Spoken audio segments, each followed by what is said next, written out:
Hello, hello, y'all. How are we? How are we? Welcome to another live stream. I hope your Tuesday was well, and if you weren't here on Monday, I hope your Monday was well. I remembered chains today, so we got our big boy beefies on. Okay, our typicals. These ones are like, and we got the Joker shirt on today because I have a total of like 5 t-shirts in my wardrobe. Okay, um, but to be fair, like it's one of those things where I do have other clothes, they're just warm clothes, and I don't live in warm places. So cannot bust out the warm clothes until it's warm. So these are the t-shirts that we live with, but it's okay because we like these t-shirts and we like these chains. But yes, how are y'all? How's it going? It's pretty chill for me. Lots of crazy shenanigans in the household occurring, but we're trying to get little bits and pieces done. I've been trying to edit little videos. Like I know we were talking about like the UGC stuff. So I was like, okay, let me edit a little UGC video, see if I can put that on like my profile because I told y'all that I like bit the bullet and did like the however much off year plan for backstage. Which I should actually be like documenting it more because I feel like I should document some of the stuff that like I apply to. I wonder if they keep like a record. I should double check that because then I can also make a video about that. Did you know everything's content? Um, but it's one of those things where it's like because I don't think it's gonna work. I know backstage is like legitimate, but I hate pay to play, and I've never been good at like auditions and stuff. Hence why I do content creation. Thank you, and I create my own things because I hate auditions. Auditions suck. They can eat my ass. Um, but yeah, so we've been running around with that kind of jazz, mostly editing, and then playing. I grinded a little bit. I did a little bit, not a lot, not a huge crazy amount, but I know that we were kind of like only grinding on Monday because we didn't have like we're nowhere near the level to be able to continue the plot of the game because your girl doesn't like to do that, and we are playing on hard mode, which is fun. So I guess we could have put them, the actual like difficulty down lower, but I didn't think about that. So I did some battles. I got everybody up to level. I think I got everybody up to like level 7, level 8, somewhere around there, except Ramza, because you have to take Ramza in all the main fights. So I'm like, it's okay if he's like baby level 6 or whatever, which is still not close because I think the enemies are like level 15. But hopefully it's better. Maybe we'll see. Hi, Alex. Welcome. How are you, King? I checked out the stuff you put in the Discord server. I love the outfits. Let me pull it back up to remind myself. But the one that's like your current character, I think was the best. Yeah. I love that new character look. Like the red eyes matching sort of the bodysuit is fire. That one's really cool. Also, it's cool to see like the inner workings of how the game plays. Yeah, have you ever like there's a lot of games that have this style. Um and they've been around for like a long time. There because I used to be when like Facebook came out or whatever. It was a little past when Facebook came out, but like when I was like, that age when you get on the internet things. So like my like tween era thing when everybody gets in their social media stuff. The generation before me was like AIM and like instant messenger and MySpace. My generation was Facebook. I know, crazy. But so like when you're in a tween, you're on Facebook, and there were those types of games that look like what you're playing that I would like play on there, right? Where they do their little battle things. You got all the little square boxes that are like abilities and numbers. So I used to play similar things, just obviously not like 3D and crazy like that because it was like 2011. You know what I mean? Warframe's been around since 2012, and the devs still consider it to be in beta.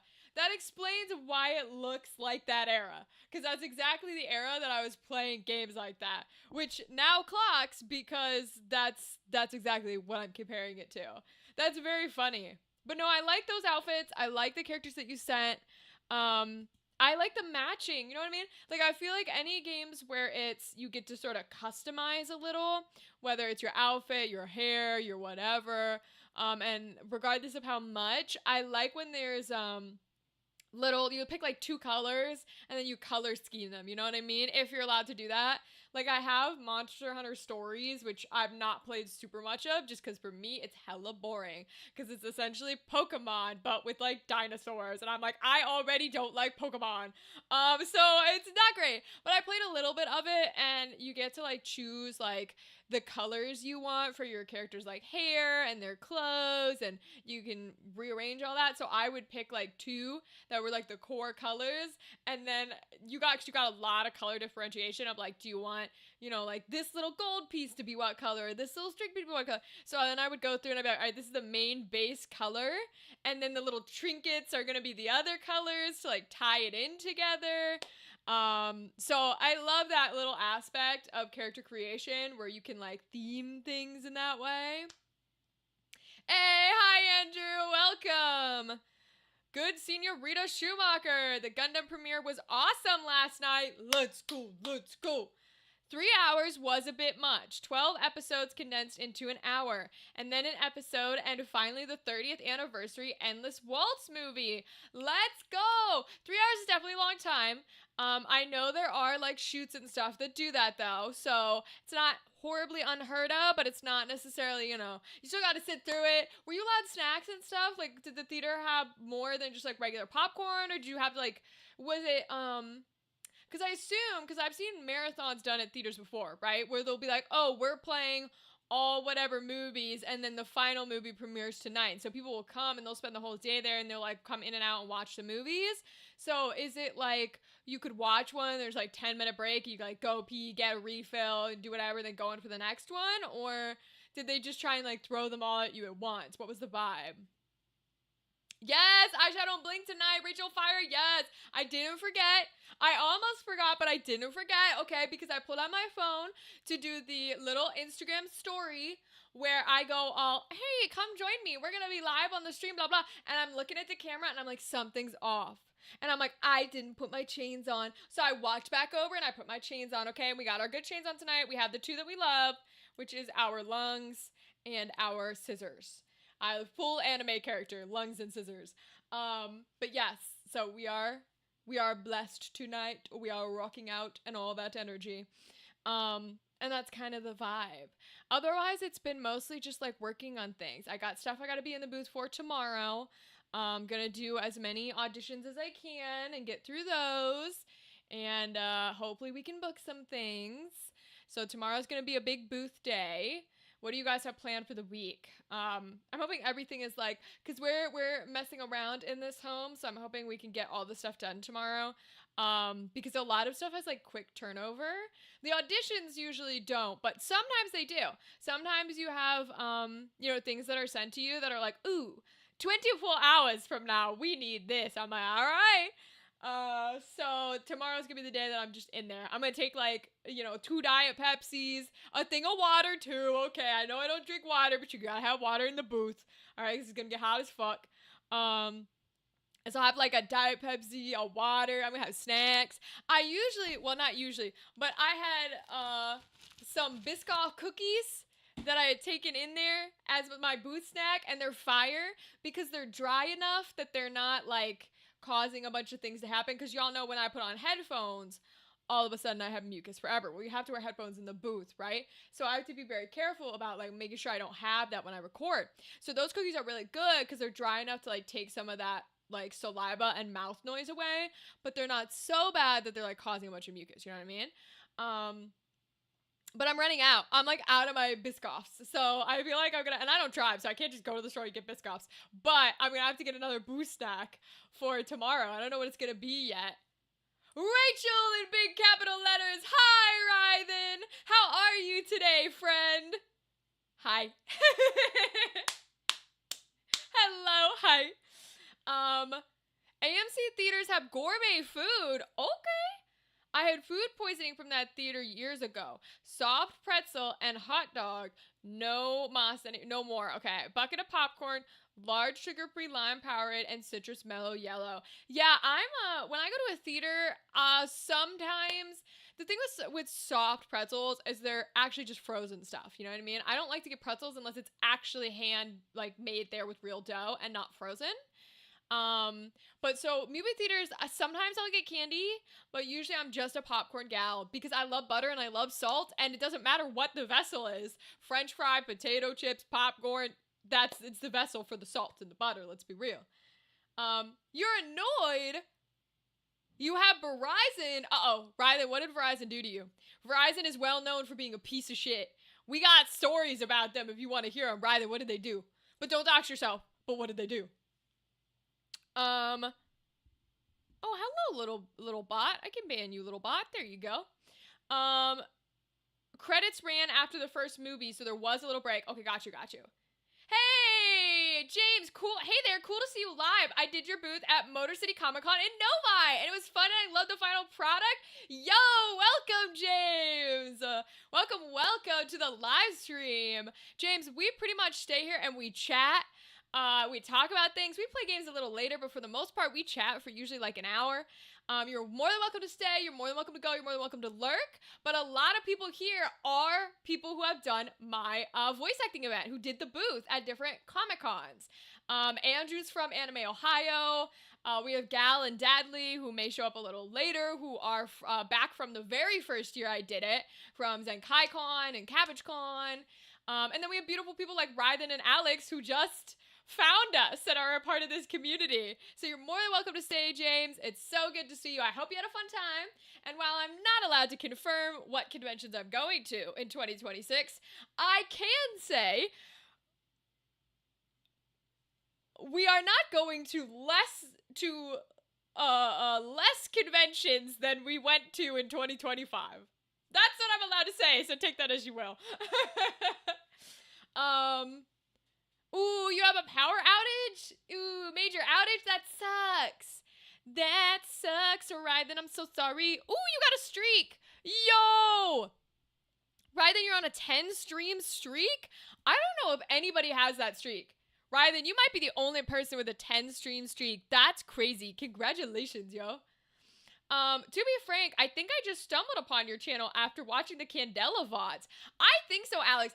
Alex, actually, you are everyone's a lovely member of community. Let me be clear. But Alex, you are one of the lovely people who came here after the Candela shows that we did. And I don't have a lot of people who are here from my like original shows. So that's why I love when you pop in and you tell me about your games and you tell me about your D&D and you tell me about all these things, because I don't have a lot of people that came from that, you know what I mean? But everybody has their value. But yeah, you are one of our Candela people. You made me wish voice acting wasn't so remote these days. Something special about someone being right outside. I know, James. That's part of it where it's like, and I feel your pain because me as a person, I am a people person. Don't get me wrong. I'm a huge people person. I can't turn it off. I think it's a little obvious. But I am somebody where I don't, like, talk to people or chat with people, out of the blue, right? And I oftentimes will get messages and then be like, okay, great, I'll respond in that 5 minutes. Mark is read, and then it's gone. You know what I mean? I never do. Hello, welcome, Lyndon. How are you, my friend? I like your emojis. And so this whole thing about like connecting with people is part of the reason I travel with my voice acting event, because it is such a singular thing, and personally, I think acting in general, performance in general, can be really singular, and you can feel like the world's against you. And so I love going out to talk to people and to bring my event to people, because I want people, you know what I mean? Like, I like people. I want people to feel loved and appreciated and communicated with. That's why I do the live stream too, because everybody in this community is a fabulous person. So, and I wanted that anybody who wanted that connection could be here when we stream and when we make content. You're good. I'm glad to hear it, Lyndon. Yeah, were you saying same to like not answering messages? Because I do it. And I feel so bad because I never mean to, but I do it all the time. You can't call or text anyone, Ryden? Ryden, you know what that means? You know what that means, Ryden? You're stuck with me and your games. You're stuck with me, Ryden. I got you for 3 hours. You better take out some glue because you're stuck. Yeah, I get nervous sometimes. Same, Lyndon. And like, it's an interesting thing because that's true. Rythan found me through the Spooktober jams. That's right. That's true because we played Rythan's video game. So, you know, Rythan, I need to do more of that. We need to do more of that. I gotta play more games because I love the Spooktober game jam. I'm terrible at responding. So many times I've had to scramble to finish up an assignment because I totally read the line someone sent me and didn't get back to it. Oh my god, James. The amount of times, this is not a joke, I have changed the method that I do auditions a million times over because I hate auditions with every fiber of my being. I hate them. I love performance. I'm an actor. I always will be at my core. I hate auditions. And I hate auditions because everyone and their mother, when they cast, is looking for perfection. They'll tell you they're not. They'll tell you they only care about the acting. They'll tell you they just want to hear passion. They'll tell you they don't have a predisposition idea of how they want a character to sound, look, whatever. They do. They do. They just say they don't because they shouldn't, but they do. Everyone does. We all have our biases. And so I hate auditions because you are supposed to be perfect in the audition. I'm like, that's not how this works. Ha! And it drives me crazy. But yes, I totally get it. I will record things, and I've had to change the process where now what I do is I go into my booth and I record everything. I record as many auditions as I can get through. Everything I can do in that booth, I do in that booth. And I don't send anything. I do not send a single thing. I just record as much as possible. I save them all in different folders. I do whatever.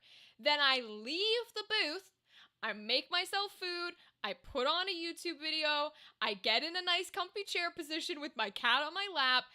And I go through all the casting calls and I upload files and I send them. Because I've had to separate it into two different things, or I skip things and I forget things, or I send the wrong file, or I title it incorrectly. It's crazy. Sorry, that was a little bit of a rant that y'all didn't need. I apologize. Okay, if everything is going right with my daily chat choices in Warframe, I'm able to unlock a new guitar. Alex, is it the guitar from the Rock Band enemies? Oh my god, Alex, if you get the guitar, you better send a picture in the Discord. By the way, you should play a game called Brawl Star. Ooh, I'm gonna look that up, Lyndon. I currently have said cat. Hi, Brianna. Guys, B Vanilla is my sister. It's Brianna. She has my cat. Because they get put out of this room. Otherwise, they will be all up in here. And I don't make money from the live streams. I don't have a setup. It's literally my laptop sitting on a board game and a single, like, monitor sitting on another board game. Sitting on Daggerheart, actually. Shout out to Daggerheart. A single ring light and like a camera and a microphone, and it fits the entire table. So like my cats will want to be on it and knock everything to the ground, so they get put out of this room. So Brianna currently has my cat. This will be great to watch though. Had to cancel my live stream because my shoulder hates me. So it'll be nice to watch some gaming instead of playing. Hell yeah, James! You're always welcome to be here. We will play a little later. We tend to chat for a little while, but we also chat while I play because it's tactics. So we'll like, I'll be quiet when the cutscenes play, but other than that, we're like talking while I play tactics, which is totally chill. You have a guitar? Wait, Lyndon, what kind of guitar? I'm not that big into music, but like, are we talking electric? Are we talking acoustic? What is it? What's the energy? And what kind of music do you play? Preach, they're like, raw is good, and then the next thing they're like, hey, can you actually? Oh, James, don't even get me started. Oh my god. I may or may not stream right in bed. You do what you gotta do. Listen, do what you gotta do. That's one of the reasons, like I'm saying, oh, if I go to edit immediately after I mess up and miss things, same day. I'm speaking too fast. What I was trying to say is same James. Ooh, they rhyme. Yeah, so here's the thing. One of the things I love about content creation and like live streaming and stuff like this is you don't have to have the perfect thing that auditions and other performance stuff wants you to have, even though they claim you don't, right? You don't have to have it. Hell, you don't even have to show your fucking face. If you have your phone, microphone, or a gaming headset, you just want to get on their game, you can. And guess what? People will watch it because they'll be like, oh, cool, someone's playing that game I like. Let me put it on in the background while I sweep my house. You know how many live? I watch 0 people live. I watch 0 people live. You know what I do? I follow their YouTube VOD channels and I put on the live streams while I do other things because that's my way of engaging with it. So, like, you know what I mean? Like, it's a good part of it. Oh, so the guitar is from the rock character. There's only 1 chat log a day, and there's 2 left until I complete the quest line. I pray I pick the right choices. Otherwise, it's a reset and 18 more days of waiting. Yo, Alex, I'm praying with you. I hope you click the right choices and you don't end up with a character that's a beautiful low-voiced lady who's also a nightmare and you wanted to romance her, but then she tells you just have to be friends because she doesn't like you like that. That's my own trauma. I'm calling it our own trauma from Date Everything, but I hope those choices go better for you, okay? What do you call when a pig is caught by Thor and punished? Bacon grease lightning. Andrew. Okay, I get it. I like that, Andrew. It's a little complicated, but I like it. Is it just me, or do voice actors have the most problems speaking? 1,000,000%. 1,000,000%. And I think the other thing, like, with acting and all that jazz, and reason why I share so much is I've been finding this with other content because I've been trying to branch into some of the content creation world and be like, okay, what can I do to help as little sources of income while I work on the stuff that we work on? And so I've been trying to make UGC videos, right? And apply for UGC jobs. That's user generated content, which is essentially, you know, those ads that you see that are like, you know how it used to be on TV where it was like a person who can't seem to get like a hairbrush through their hair and they're like, do you have trouble brushing your hair? Do you blah blah, you should try blah blah blah. So we have those same things. They're just on TikTok, on Facebook meta ads or whatever. And instead of doing it that campy, it's like someone with their Starbucks cup going, guys, I have to tell you about this new line that Starbucks dropped. Oh my gosh. But you'll notice it's not on their account. It's under like a Starbucks ad, right? That's UGC. And so I've been trying to make sample videos to put on like a little portfolio because I bit the bullet and I think it's not going to do me well, but I bit the bullet and bought backstage this year. So I'm trying to make a little UGC profile and seeing if it works. Well, in this rabbit hole, I'm working on a YouTube video where, but it's going to take forever, so it's probably come out like December because I don't edit. I'm working on a YouTube video where now that I've started doing that, I have been getting ads from people who are selling courses that are to supposedly make $1 million and work no hours through content creation. And of course, we know these are scams. But I've been getting so many from so many different people that I was like, you know what? Fuck it. I'm going to not pay for these, but anything that offers something free before you pay, I'm going to do the free stuff. I'm going to document it, and I'm going to record my thoughts. Because I did one who sounded really good. I watched like half of their live stream, saved the other half. It was like a 2-hour-long live stream, really good for free. They had a bunch of super useful information in that 2-hour live stream, things that I didn't know at all. I was like, oh my God, this is fantastic. They seem pretty genuine. They're doing this thing, whatever. I was like, these people are going to be on my good list. Then they go, okay, so if you liked what was here, you can check out this course. I'm like, cool. I go to their website. How much do you think a yearly subscription to their course was? I dare you to guess because you will not guess. And this was what made me so pissed that I'm starting this YouTube video where I try all of these UGC or these content creator people because I was so pissed at what it cost. $4.99, Ryden, it's worse. It's worse. $1,000, James. $3,000 to subscribe to their program for a year. $3,000. I saw that and I literally went, fuck you. it made me so mad that I'm going to make a YouTube video out of all these fucking scammers. Because I'm pissed about it. Because I've been in that scenario, and I know you guys are typing in chat, and I will answer it, but now I'm on a little bit of a rant. We have all fallen for something. Regardless of what it is, we have all gone, I am struggling, I need help, I know it sounds too easy to be true, but I'm going to do this thing. And it backfires, because we knew we shouldn't have done it, but we were struggling so much that we didn't know how to find answers, right? And so the idea that someone can be like, yeah, you can totally make your whole income off of this. I know you might not have a job, or maybe you have to quit your real job, or don't you want to be able to do something easy and like spend time with your family? Just pay us $3,000 that you don't have, and you'll definitely make it back. Sorry, if all of these people are making hundreds of thousands of dollars off of your course and your information, why do you need $3,000 from each customer? Is it because they're not making that? Because you should be making more than they are if you're the one giving out the info in the course. For $3,000 cheap car for that? Exactly, Andrew.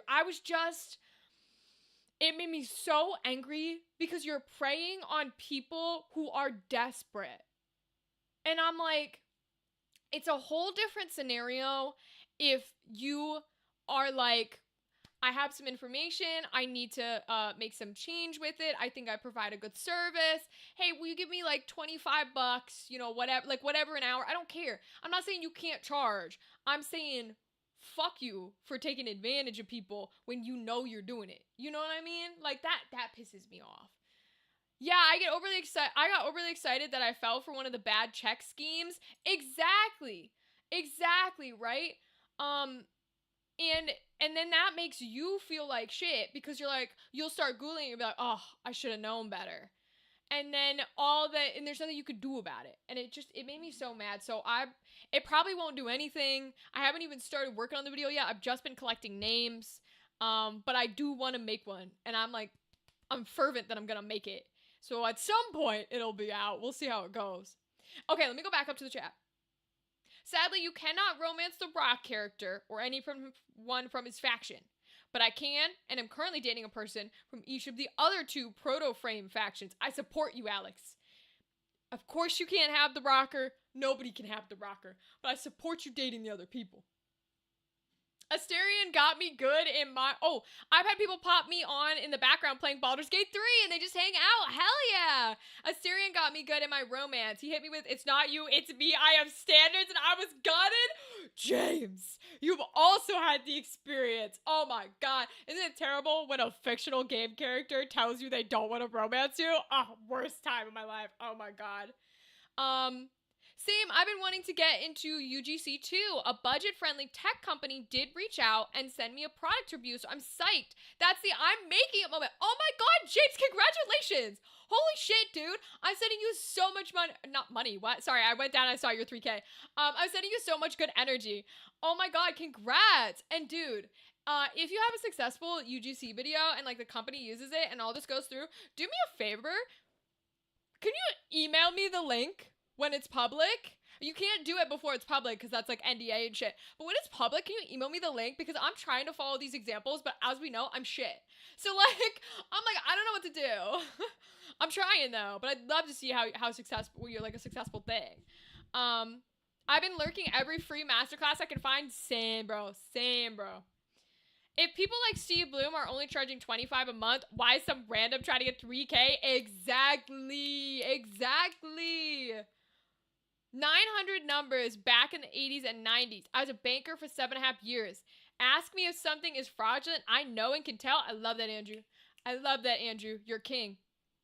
Send me 3K and you too can do reviews.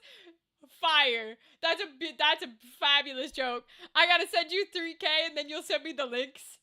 Fabulous. Hell yeah. God tier. I love that shit. I'm trying to make them, like, I can do the voiceover ones. I think I made an okay voiceover one that's, like, on my Backstage profile. But the issue that I have is while I am good in front of a camera and I can do a good talking to head, I look like this. And I am not, this is the problem that I had with camera auditions. It's a problem that I had with theater auditions. Were a little bit better about it. It was a problem I had with camera auditions. It's a problem I had with an agency who would not, like, couple of agencies that were like, no, we won't take you for, like, any on-camera work. Because I don't want to compromise the way I look to get gigs. So I'm hoping UGC will be, once I get a single company to be like, okay, sure, you can do a UGC for us, then maybe more companies will be like, yeah, it's fine. You know, like, I don't have to wear the makeup. Don't get me wrong. I can look all pretty and white girl, but the hair I can't do anything about until it's grown out, okay?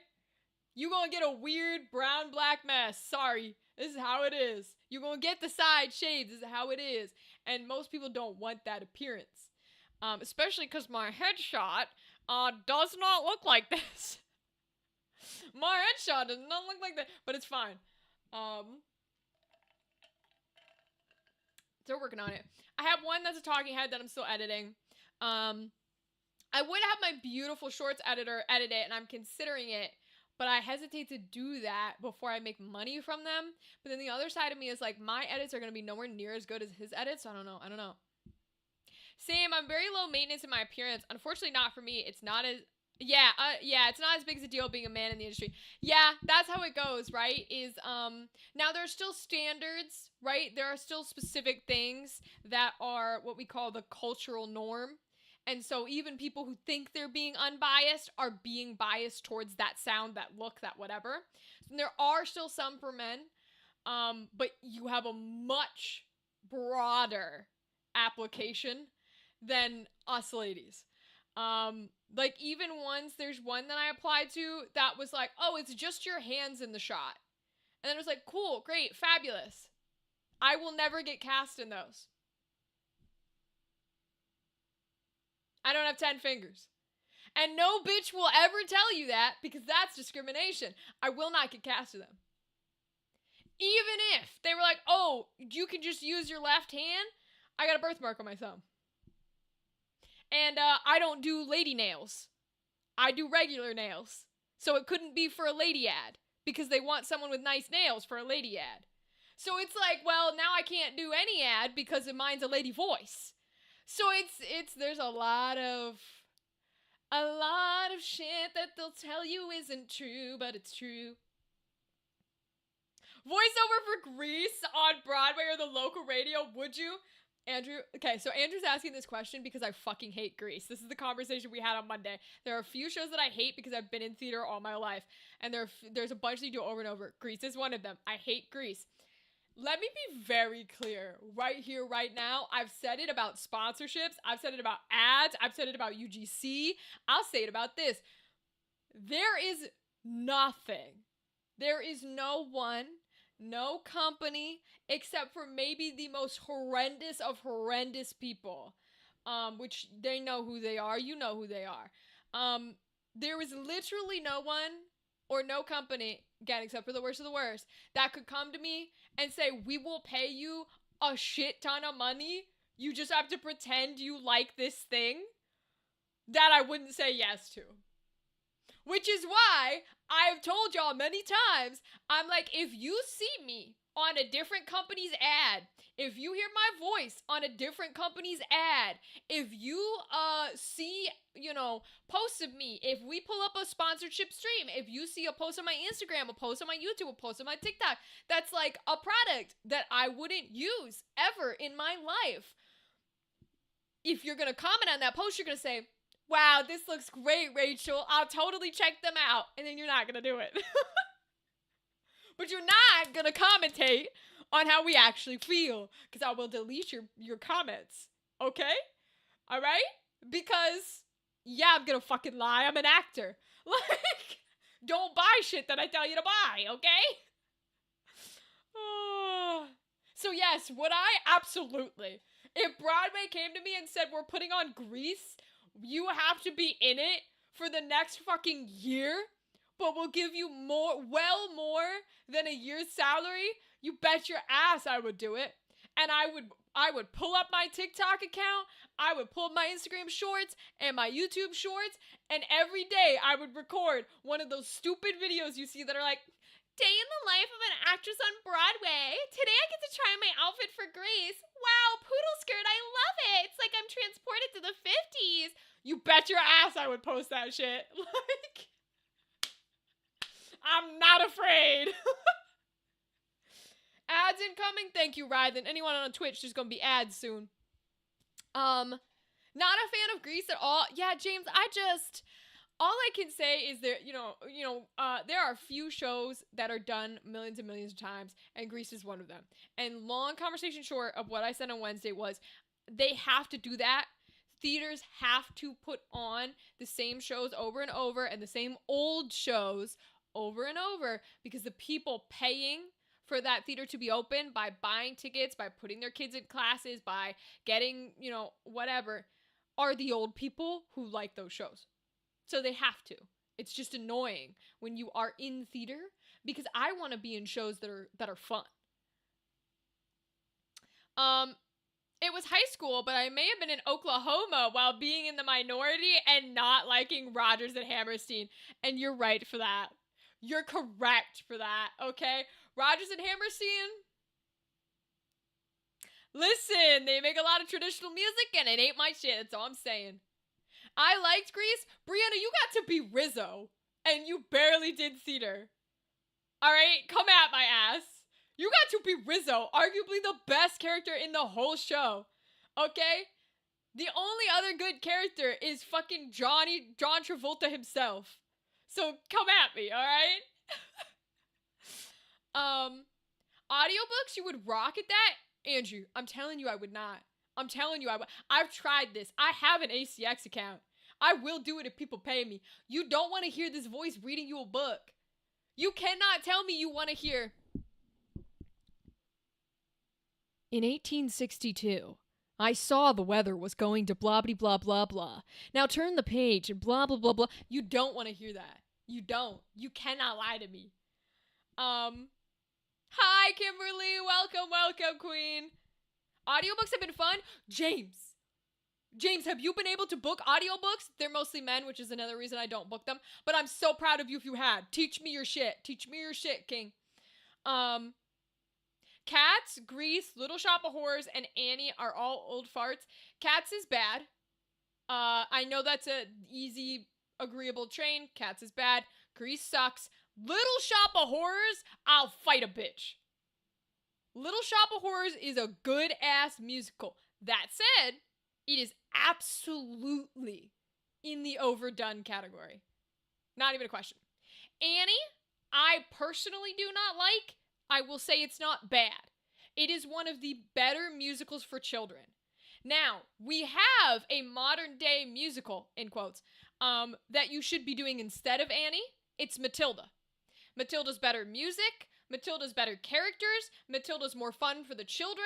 Matilda's easier to stage. Because you don't need animals, but arguably you do have to throw a child. But not the same thing. You can fake throw a child. Matilda's the one you should be doing, not Annie. Just because Annie's too old now. Oh, you were doing ACX. Wait, I'm coming. I'm gonna look at it. Hold on. Dun, dun, dun, dun, dun, dun, dun, dun.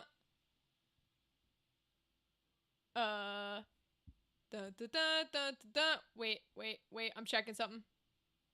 Where did it go? Where did it go? Uh-oh. Where did it go? Bum bum bum bum bum bum bum bum bum bum bum bum bum bum bum. Nope, I don't know where it went. Okay. I had to drop ACX. They deleted my account out of the blue and wouldn't even at least contact a rights holder for me. Lost 250. That sucks balls, dude. I'm so sorry. That sucks balls. It's like the only place to do audiobooks too. We lobbied so hard to get Little Shop as our senior musical. Hell yeah. And I got it off a casting club of all places. Your audiobook? No way. That's crazy. Shades of Grey, narrated by Rachel. Hell fucking yeah. Listen, that's one of those things that I'm like, I have a roster that I'm not allowed to say I'm on, because you're not allowed to say you're on any roster, which whatever, fuck off. I have a roster that sometimes gets 18 plus projects, like spicy, sexy projects. My issue is all of these projects do not allow pseudonyms. And remember we talked about that point where you struggle so much and internally you get so upset that you're about to bite the bullet and say, fuck it. I have had those auditions sent to me enough times that I'm like, fuck it. Fuck it. I'm going to audition. I haven't done it yet, but if I get another one, I straight up will. And if they hire me, I'm putting my name on it. Fuck it. You know what I mean? Like, if that's my way into the industry, I'll do it. I don't give a shit. Will it come with its own stigma? Sure. But if it's going to get me paid and booked and blessed, hell yeah, bitch. Life goal is to play Audrey too. James, I support you. James, I hope you are able to do it because that is a fire role. Matilda's fire? Thank you. Matilda's a good musical. I'll even argue, see, now these are adults, so this is not a children's musical, but it's for children if you're trying to get children in seats, which you're not. Let's be clear, you're not trying to get children in seats. Whatever. There are some musicals, because we talked about how Disney has shitty-ass stage musicals. Yeah, I'm coming for you, Disney. One of their good ones, ironically, somehow, is Frozen. Frozen, the stage musical, is fire, bro. And maybe it's because the movie itself was written by actual professionals. I don't know. But it's so good. So good. Hello, random. Welcome. Yes, audiobooks. For the longest, I thought for sure it was a scam.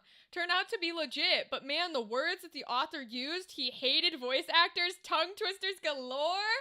I gotta admit, that's me when I write. That is genuinely me when I write.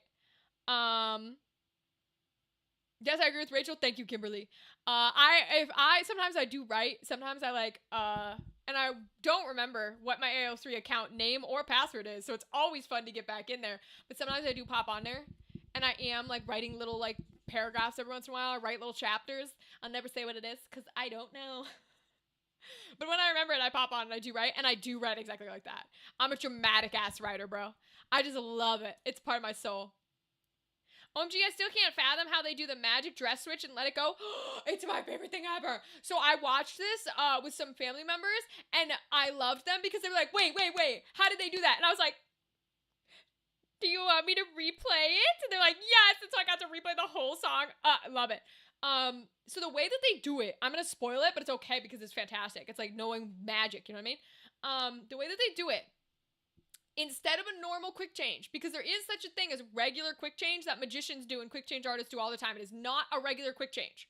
For those who don't know, regular quick changes, 99.9% of the time, is you have a very thin outer layer of that looks like whatever you want the outer layer to look like, even though that's not the actual garment, right? So if the garment's supposed to have bits and bobbles on it, it's almost like screen printed. There's nothing there. If you were to touch it, there's nothing there. It's just flat.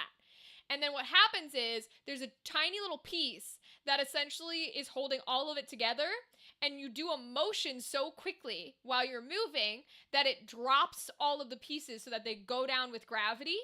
And to cover it and reveal the outfit underneath, which is actually the strong outfit. So that's generally what quick change is. But in Frozen, that's not what they do.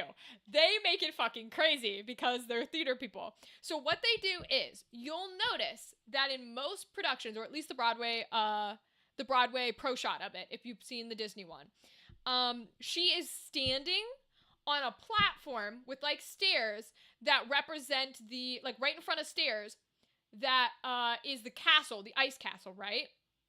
So right where she's standing when she sings it, there is a little opening in the stage floor, and there is a stagehand who takes a hook connected to a wire and hooks it to the back of her outfit, the back of her dress. And at the exact moment they're supposed to, a machine rips the dress off of her by pulling the wire to reveal the actual gown underneath. That's how they do it. And you gotta be super careful with it because obviously you needed the correct amount of force and for it to pull the right way. But that's what it does. If you'll notice when it pulls, her arms are usually like this, because that's the part you have to be careful about not fucking breaking. So when it splits, her arms are like that so that it can roll right off her sleeves. Because she says let it go, and it comes right off. And that's the magic of theater. It's fabulous. The romance novels for women that are PG-13, not 18 plus audiobooks, that way you're not listed for women and men. Andrew, you got a point. You got a point, because I feel like I could do those books for sure. Quick change. You can stamp black clothing and make it look like armor. You could do that too.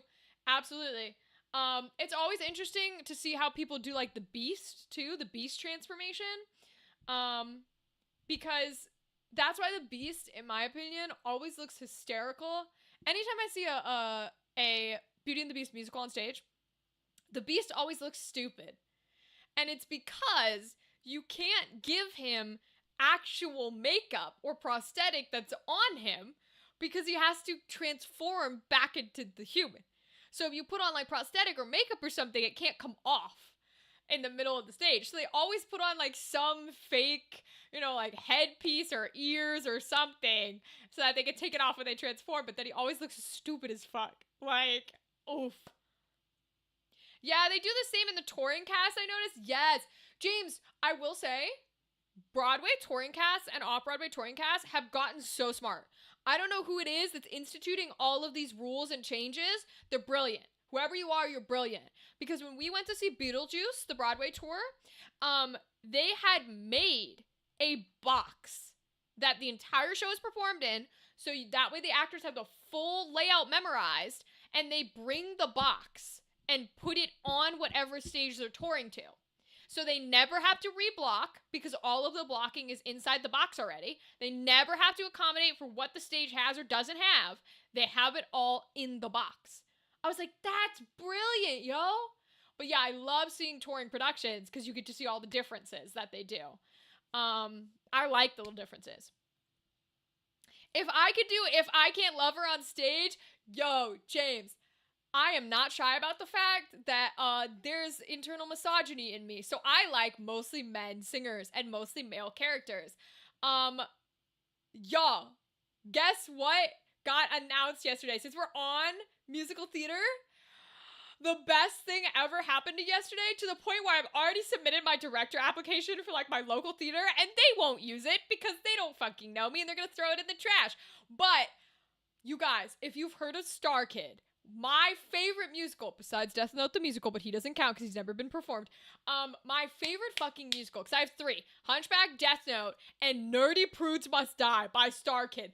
Nerdy Prudes Must Die officially is able to license yesterday. It got released yesterday for licensing. And Star Kid takes like a decade to put any of their shows in licensing, okay? And they released Nerdy Prudes Must Die. It's my favorite thing on the planet. I swear to God, I'm gonna put on that show. I don't care what money I have to save. I don't care who I have to steal from. I'm putting on that fucking show. I love that show. It's my favorite thing on the planet. All of this revolves back to when you're saying like, oh, if I could sing this song or play this role, that's like the dream. I'm the same, because all my roles that I want to play are tenor boys, because I can sing their songs. And the main villain of that show is a tenor, and I love him, and I would die to play that man on stage. Oh my God, I'd fucking love to play that role, bro. Oh, yes, yes. Hire twins to play the Beast and use stage magic? Ryden, that's a good idea. That's actually a fire idea, and if I ever put on Beauty and the Beast, I'm stealing that shit. You saw Beetlejuice too? I love the touring cast. The touring cast was so good, James. Touring cast was fire. My ex and I took our 7-year-old there. She was obsessed. Oh, I'm so glad. It was really cute. The music's really punchy too, and the actor who played Beetlejuice was really good. Yes, Beetlejuice, Beetlejuice, Beetlejuice. I took Brianna with me. It was her birthday present because she likes the Beetlejuice musical. Do it one more time. Beetlejuice, Beetlejuice. You gotta put it in one more time. You're leaving me hanging. We must summon him. Because. Death Note, I will get myself down to stick size to play L. James, if you've never seen Death Note the musical, you can watch it for free on YouTube. It's the best shit ever, and I love it with every fiber of my being. It's just two gay boys singing a whole musical, and I love them. My problem is I want to play tenor stuff, but I'm a bass baritone. Well, see, James, now you have my issue too. They don't make a lot of roles for you. They just don't. They don't make a lot of bass baritone roles, and it sucks balls because they should. Have you heard of Nick Patera, the singer? I think so. Usually I say no, Rythan, because I've heard of nobody ever, but that name sounds familiar. Nick Patera. Yes, this is the Disney guy. Back in the olden days, when we would watch like Paint do his musical stuff on YouTube, he did Disney stuff. He did musical Disney stuff too, yes. Yeah, I used to watch his shit when he made those like Disney melodies. He's a beautiful voice. We love it. I loved listening to my daughter singing Lydia's tunes. We just recorded ourselves singing K-pop Demon Hunters Free. That's so cute. Oh, that's adorable. Yeah, his range is crazy, Rylan. They get to do their little falsetto notes. Nope, they do not. I mean, even when I was in the barbershop, I'm like, did they forget to write the baritone part and just throw something in? Yeah, they don't write baritones. They don't write baritones, they don't write basses, like, or if they do, it's very like stock character. Don't get me wrong, this is one of my favorite characters. I love him, but it's very like your Oogie Boogie or your Audrey 2. You're either that type of villain or you don't exist. Which I love those villains. I wish they made roles like that for me. Which is part of the reason I only like male roles for the most part, because they don't write women roles that way. All the female roles don't get written as the cool villains. Thank you very much. Not on stage, they don't. Every once in a while, I'll be down for a hero. I reluctantly, probably just because it's Jeremy Jordan, I do love me a Newsies. I would love to play that boy's role too. That is one musical that if I found a theater, because we were also talking about how theaters lie about authentic casting, if I found a theater that was genuinely willing to do diverse casting and would let me play a newsy boy instead of the only fucking girl that exists in the entire cast, if they let me play a newsy boy, I think I'd even be willing. I'd love to play that Jeremy Jordan boy. I love just the energy, the vibe of it. I'd probably even be willing to play a lesser newsy boy, which is crazy for me because I don't go for those roles. But just everything he does where he's like, and the world will know. I fucking love it. It's God tier. This ain't no game. It's like you're being fucking Joey Wheeler. I love it. I even put her in my booth and talked to her over the headphones and stuff. I loved it. James, that's so cute. You're showing your passion to your kid. That's adorable. Besides Death Note, what was the musical that you liked? The announcement yesterday. What was the name of the musical? Andrew, the name of the musical is Nerdy Prudes Must Die. You can watch it for free. The original, official, professional production by StarKid. StarKid is a well-known, famous, independent musical company. They are a cast of people who write their own shows, produce their own shows, cast their own shows, and then do a period to fund back up the money where they'll perform them live at stages in California. And then after like a month of getting those ticket sales, they will release them for free on YouTube. Every single show they've ever done is for free on YouTube. You can watch the whole thing. They're incredible. Nerdy Prudes Must Die is my favorite personally. Highly recommend. Highly recommend. I did a read of a cool play. Let me see if I can find it. Yeah, let me know what it's called, Ryden. Please, please, please, send me your plays. Randomly an old buddy of mine got to play Roger in our local production of Rent. Equally jealous and proud because we used to sing What You Own daily at home. I want to be Mark so bad. Yes. I will say Rent is not a personal favorite. There's nothing about it that I have even a single inclination towards, but I recognize its importance and I'm totally chill where if somebody is like, oh, I love Rent, I'm like, I get it. You know what I mean? Like, that's one of those ones where I'm like, I get it. So you saying that, like, you'd love to play Mark and they got to play Roger, I get it. I will say, I can't remember his name, but there is one dude who's like an older actor who like used to be on Broadway, or something like that. I don't know for sure. I think it's Broadway. Could be off Broadway. I never remember his name, and I haven't seen him in anything else. But I watched his production of Rent because they definitely weren't slime tutorials on YouTube. But I watched his production of Rent where he was Roger, and the production of Miss Saigon where he's the main guy. I don't know who he is. I've never seen him in anything else. He made me enjoy watching both of those musicals, when arguably one of those musicals shouldn't be fucking put on anymore, and the other one is just kind of meh. I guess Miss Saigon could be put on, but it really should be adapted because it paints the U.S. in a very positive light, and that's crazy for the fucking Vietnam War. But regardless, his song, Why, when he does the Why God, he does like the Why God. It's so fucking good. Oh my God. I never wanted to have a voice more in my life than when this bitch is like, why? Oh my God. And he's not even like, it's not falsetto. It's pure core traditional musical theater, like vibrato. It's strong, it's belted, it's powerful, and it's passionate. Oh my God, it's the best clip I've ever seen in my life. I've never seen anyone sing it better. I swear to God.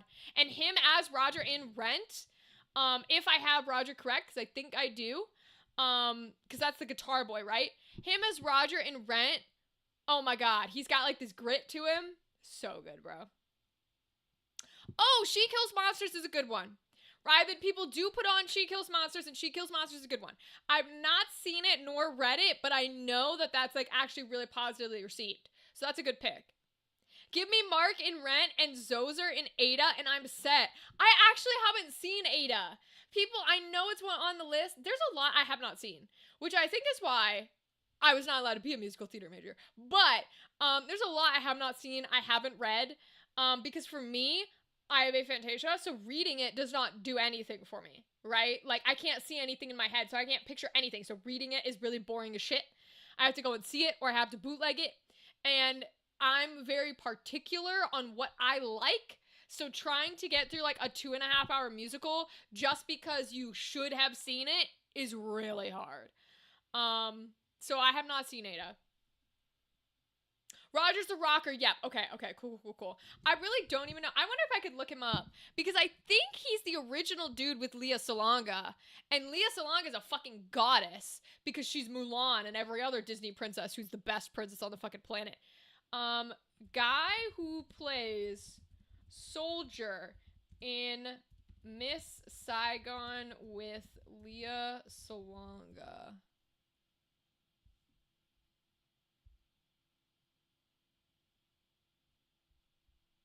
Versatile Welsh actor. Is it this guy?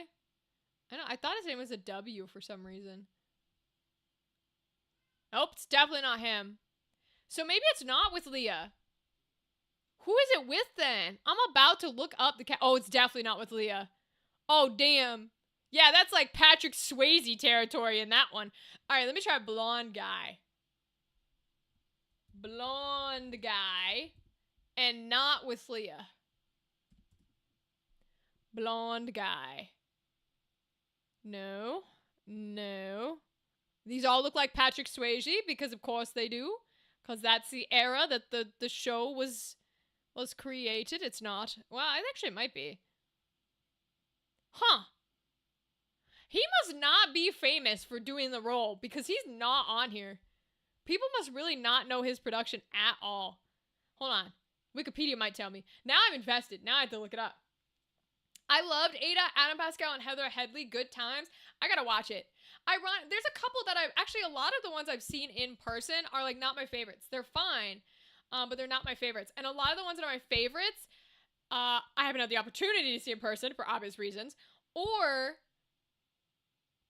I tend to like productions that have, for me, it's about the passion more than it is the like, oh, this is the big crazy official production, right? Because the thing that made me go to my college for acting, which went bankrupt, so guess it was a bad choice and I have bad taste, and I shouldn't choose schools this way, but it was their production of one of my 3 favorite musicals, Hunchback of Notre Dame. They did a beautiful job. And I was like, fuck, I want to do that. Which then I found out that was a bad way to judge colleges. Blah, blah, blah. But it was just the performers that were good. But yeah, so like I like to see things in person. Like I got to see The Grey House on Broadway because horror things don't show up, and we all know I love horror, and horror's not in theater unless it's a comedy or a dark comedy. They don't make actual horror. So when Matt Pat put on a Grey House, I was like, oh, real horror.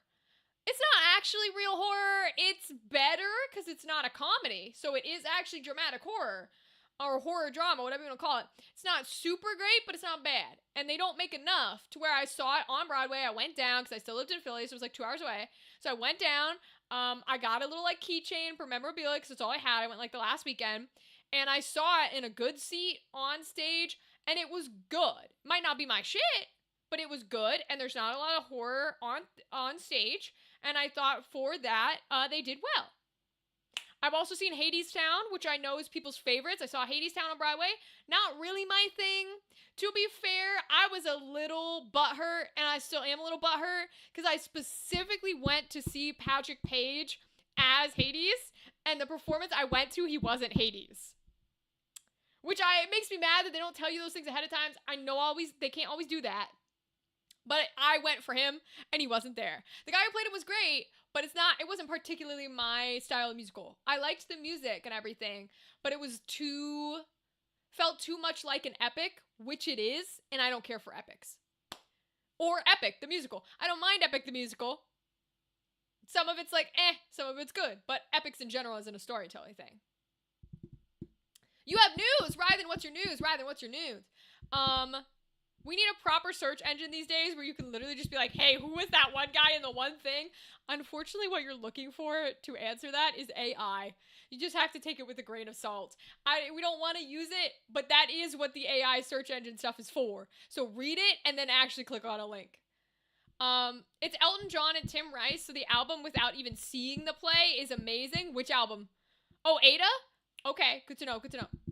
I get to play in a D&D game, normally a Forever DM this weekend. Rythan, congratulations! Rythan, what are you playing? What's your character and what's your class? I'm gonna guess. What kind of a class do I think you are? I think you're a warlock. You feel like a warlock person to me. That's what I'm guessing. At my university's theater in Meadowbrook, they did a Little Shop, and Seymour actually got into theater because he saw a Little Shop at Meadowbrook in junior high. I love the full circle moment. That's so cute. I love it. Unfortunately, that can't happen with me because 2 reasons. Again, I like male roles. So my ideal role in Hunchback is Quasimodo. And actually, it's Frollo, but I cannot sing Frollo. Absolutely fucking not. And you cannot change that man to a tenor. Holy shit. So actually it's Frollo, but I can't play him. So Quasimodo, Quasimodo's Made of Stone song, I can hit every note, and I fucking love that song. It's my favorite song, like, ever. But I cannot play him for good reason, even though it hurts my heart and my core and my soul. We are now authentically casting the role of Quasimodo. So deaf actors play Quasimodo. I am not deaf. So I cannot play Quasimodo. Now, in theory, I could still sing Quasimodo, because you cast a deaf actor, and then you cast a singer as the gargoyle who sings and speaks for him. Which still hurts my heart, but I'm glad they're doing it. You know what I mean? It's the conflict of I'm glad we're doing that, even if it hurts me. I still need to get to watch a Broadway show. The hype is only halfway real. The hype is real if you genuinely enjoy theater. Like, theater will always be a piece of me that I can go see a fucking 3-year-old's production of How to Tie Your Shoes, and I will have the time of my life, because theater is such an important part of who I am.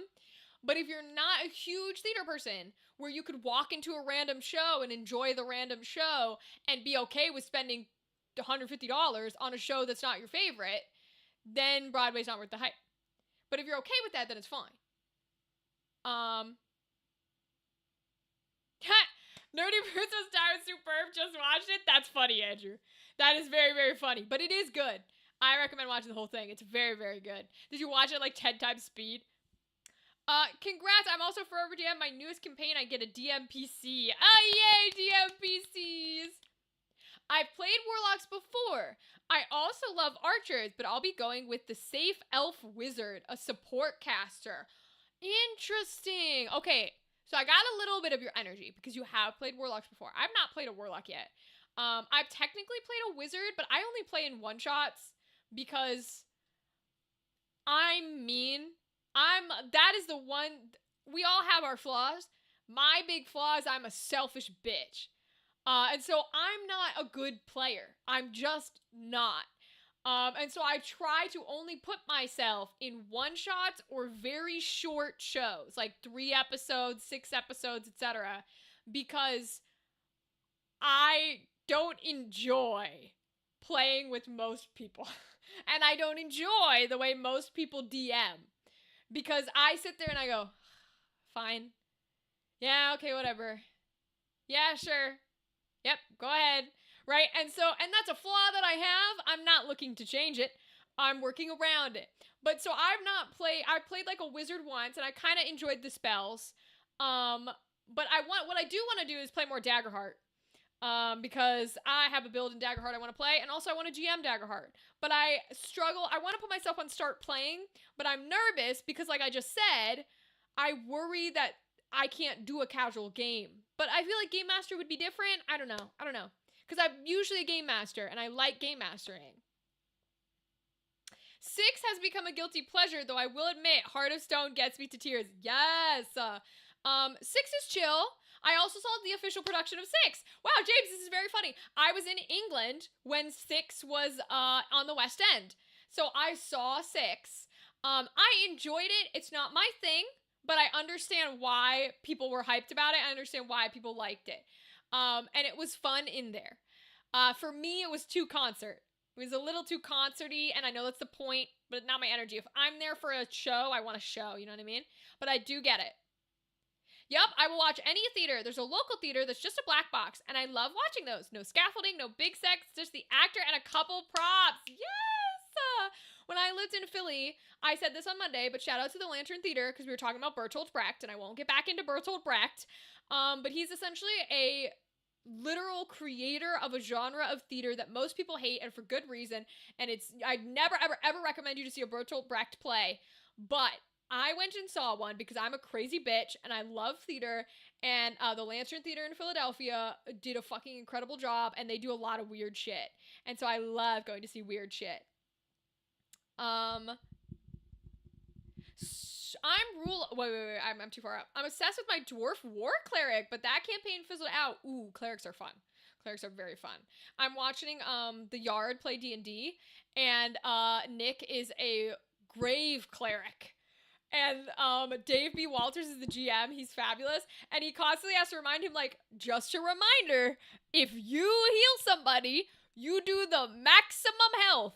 So go heal. You're a cleric. And I was like, yes, Dave. I love it. This is going to be a one-shot. I might change the character and save the wizard for later. Ooh. What's the one-shot about, Rythan? You have to tell me plot. You cannot leave me hanging. What's the one-shot about? As far as you know, of course. I'm a rule of cool DM. It's all about the players, not the rules, and certainly not for me as a DM. Yeah, I am a rule of cool game master, but I've never game mastered a casual game, which is why I'm a little nervous. I want to start playing and just say, listen, $5 to do a one-shot, because I need experience casually game mastering. Because I create shows, right? We do our original shows here. I've done 2. I have a 3rd that I want to do so fucking badly, but it's so goddamn expensive. Working on it, you guys. I get microphones to test out on Saturday. I'm working on it. And lights, too. Next Monday, y'all have to tell me if our lights look better, because I've got new lights coming. They're still like cheap Amazon fuckers, but they're supposed to be better than a ring light, so we're gonna try it. But I'm so used to having a show and having actors that I'm nervous for myself, but I do want to try, because I think it'd be fun. The poppy stuff usually doesn't get me, but man, Heart of Stone, yeah, that's fair, James, that's fair. I don't have issues with most players, but finding a good GM is a challenge. That's why we were doing the one shot before committing. Right? I think that's a good way to do it. I always think doing one shots with somebody is a good way to do it, just to figure out what it is. And it's so funny to me because I hear this all the time. Like, I watch Eldritch Pod Blast. I talk to other people who are in, like, D&D or whatever. I hear all the time that it's like there's a GM shortage and it's hard to find GMs. And I'm sitting here as in a weird predicament because not only am I not a good player, I don't enjoy being a player very much.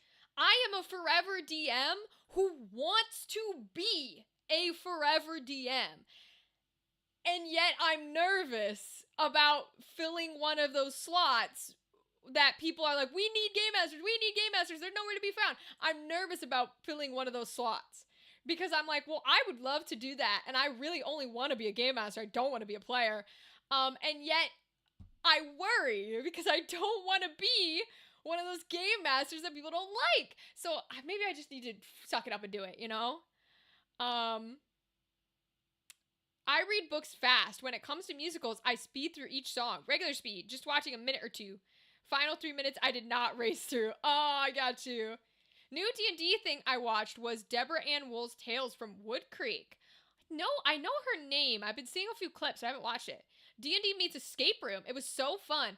James, my favorite, besides Campaign 4 of Critical Role, because Brennan Lee Mulligan is fucking God. I can't wait for it to be back tomorrow.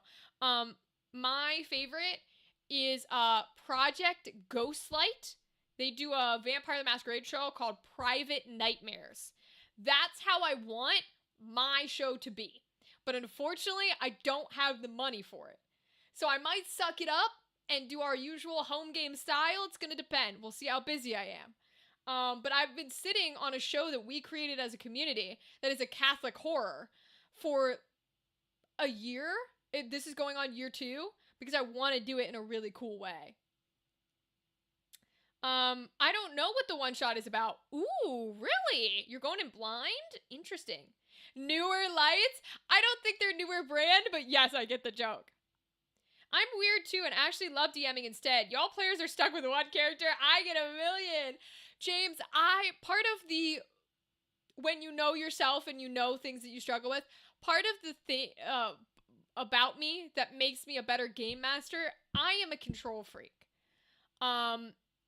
I don't like, when I'm a player, I want to fully give away control because to me, it's more fun to be the person that pushes the red button, and I literally hand to my GM. I will literally hand my GM my entire, like, hey, here's the character I built. I have no backstory, no family, no friends, no nothing. You do it. And if something comes up in game where we find an NPC that literally goes, my brother? I will literally go, yes, my brother, what are you doing here? And I'll let you run it because I don't want to do that. I have absolutely no interest in any of that, which is another reason I'm a bad player because I give it to the GM. I'm like, you do it. I don't want it. I'll go with whatever you go with, because I'm an improver. But as a game master, I love having all that power. I'm like, the plot's going here, the choices are going here, and because I'm an improver, even though you don't have control, you kind of do. You just have to do it in a way that makes the players feel like they're in control, right? Because you are the arbiter of the story. I don't make a sandbox game. If you want to go keep an NPC, that's fine. I'll figure out a way he dies. Like, I don't know. It gives you a lot more control, and so it makes me more comfortable when I'm game mastering. I'm a devious GM. In what way, rather than? In what way? I gotta know. I tell people it's great voice acting practice, too. Having to improv in voices and switch rapidly as a DM is great. It's true. It's true. He truly is. Yes, Brendan's a god, and I love Campaign 4. Oh my god, I love it. I still haven't watched any vampire stuff yet. Been meaning to. Yeah, Private Nightmares is shot like a play. Like an improv performance. They get up, they walk around, they are literally on a stage, sitting in couches, there's no tables. Alexander Ward's the game master, Abria's a player. Louise is a player. Mayana's a player. I never remember her name, but there's a fourth girl who's amazing. And there's Xander, I think is the last guy. So it's a stack table. Abria and Louise, when they're both present, play fucking flirty lovers. It's the best thing you've ever seen in your life. The two of them biting each other back and forth, quite literally because they're vampires, god tier. And Alexander Ward is one of the people I look up to a shit ton because I want to be him. He's a fabulous game master who like lurks over everybody in the little vampiriness. That's the way I want to shoot our next show. But I've been quoted thousands of dollars, so that's not happening. So we'll have to suck it up and do it a different way. I'm the other way. I tell my players I only want your backstory. Doesn't have to be a ton, but I love tailoring my campaign to incorporate their stories. Yeah, so I do that when I game master. Is I'll bring in people's stories and like tailor them to the thing that I'm playing, but I haven't done a full campaign.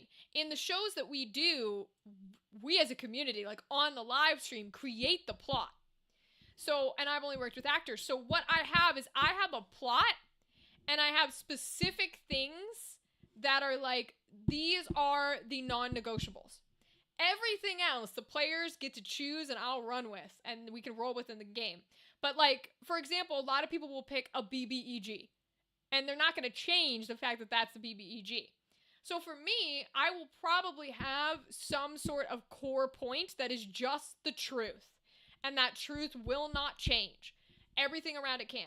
Whether it's a BBEG, whether it's a lie that they've been told, whether it's an NPC that, you know, has to die, whatever it is, there'll be a singular truth that does not change, and then everything else can be mixed in.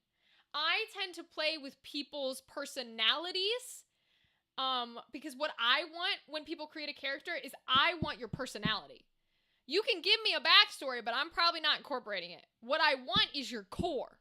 If you're an impulsive character whose your backstory is that, you know, you made a mistake and you got your whole troop killed, I'm going to bring that in, but not in a plot way. What's going to happen is there's going to be an NPC who has the ability to create like illusions, and they're going to make illusions of your former troop that all got murdered because you were impulsive. So I'm bringing in those characteristics without changing the plot line. That's the way I tend to DM. I've made players cry and lose sleep. Yo, same. In both of our shows, I have made people fucking sob. But that's also the point. I don't do comedy stuff or casual stuff, right? Our shows are horrific. They're meant to be dramatic. They're meant to make you cry. So that's a little different from me. For you, that's fire. Hey, Theta, welcome! Welcome, Theta. How are you, King? You came in while we're talking about game mastering and DMing. Also, hi, Little Happy. DMs are service tops, the internet, paraphrasing Brandon Lee Mulligan. And he's right. DMs are service tops. It's true. It's absolutely true. Just got the notification the animation is coming along for the first indie animation I'm in. Yay!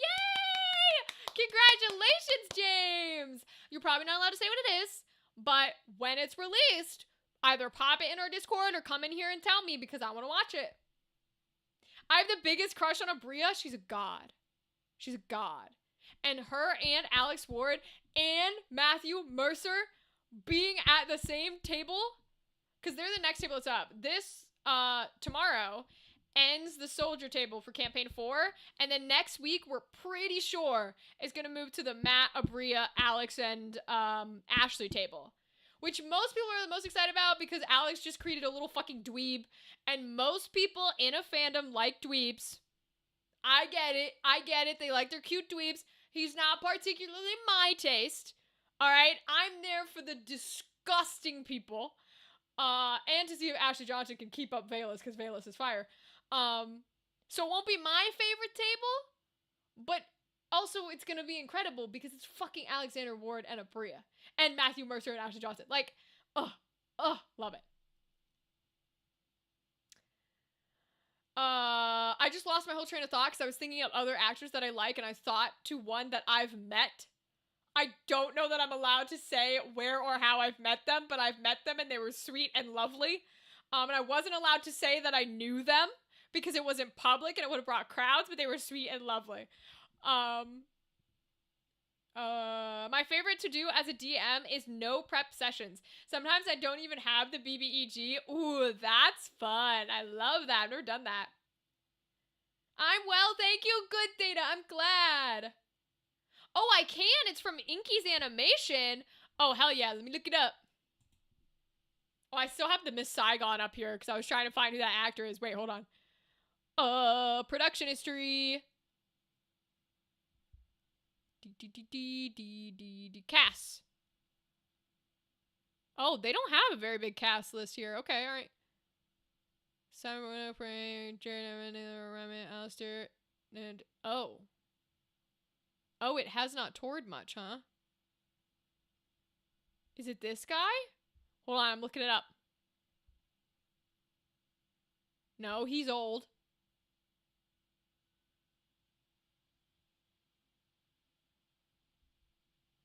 Notable replacements, maybe? Is he a replacement?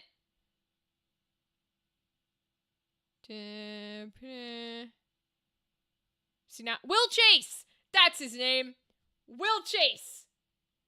Will Chase is fabulous. I've seen him in nothing but Miss Saigon and Rent, and somehow he made me enjoy watching both of those musicals, even though I never should have.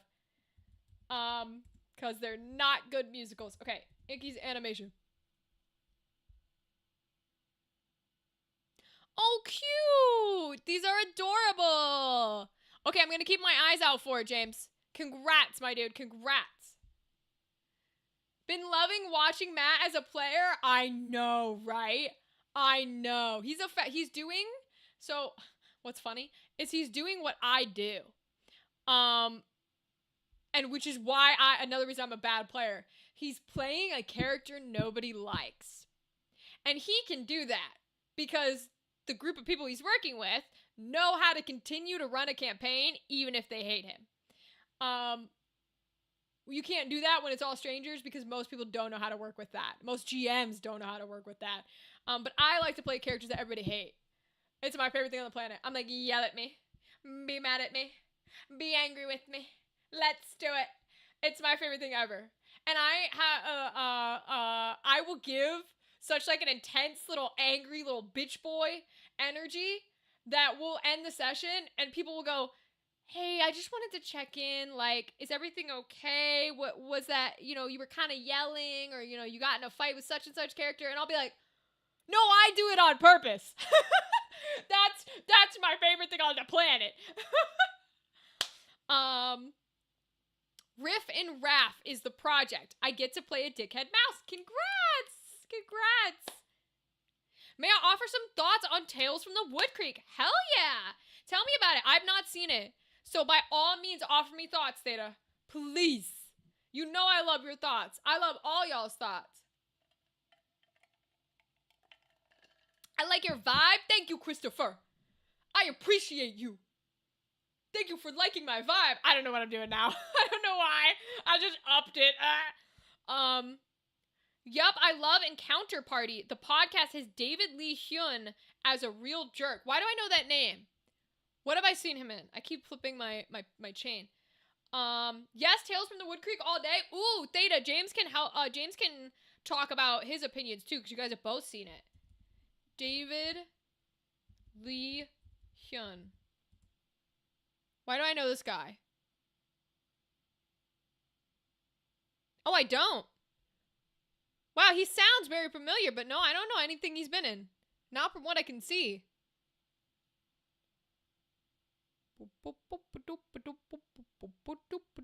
I must have gotten clips of the D&D Adventures channel. That must be what it is, because... Wait, was he on Blue Bloods? Wait, my sister fucking loves that show. Hold on. Hold on. Wait, he's on fucking TV? Why didn't we tell me about this shit? Go back. Blue Bloods. Images.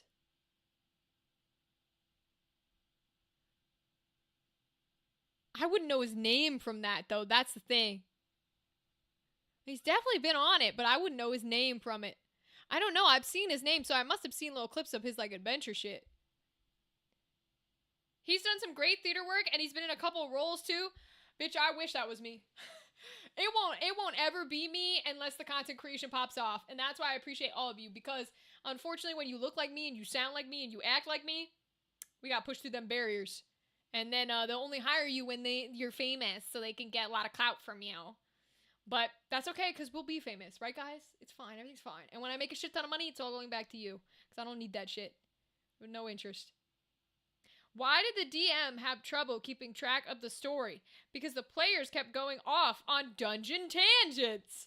Yeah, players love to do that, man. I talked to Gal. Gal tells me that her D&D party, because she GMs for TK, and the other folks that we did the one-shot for Christmas,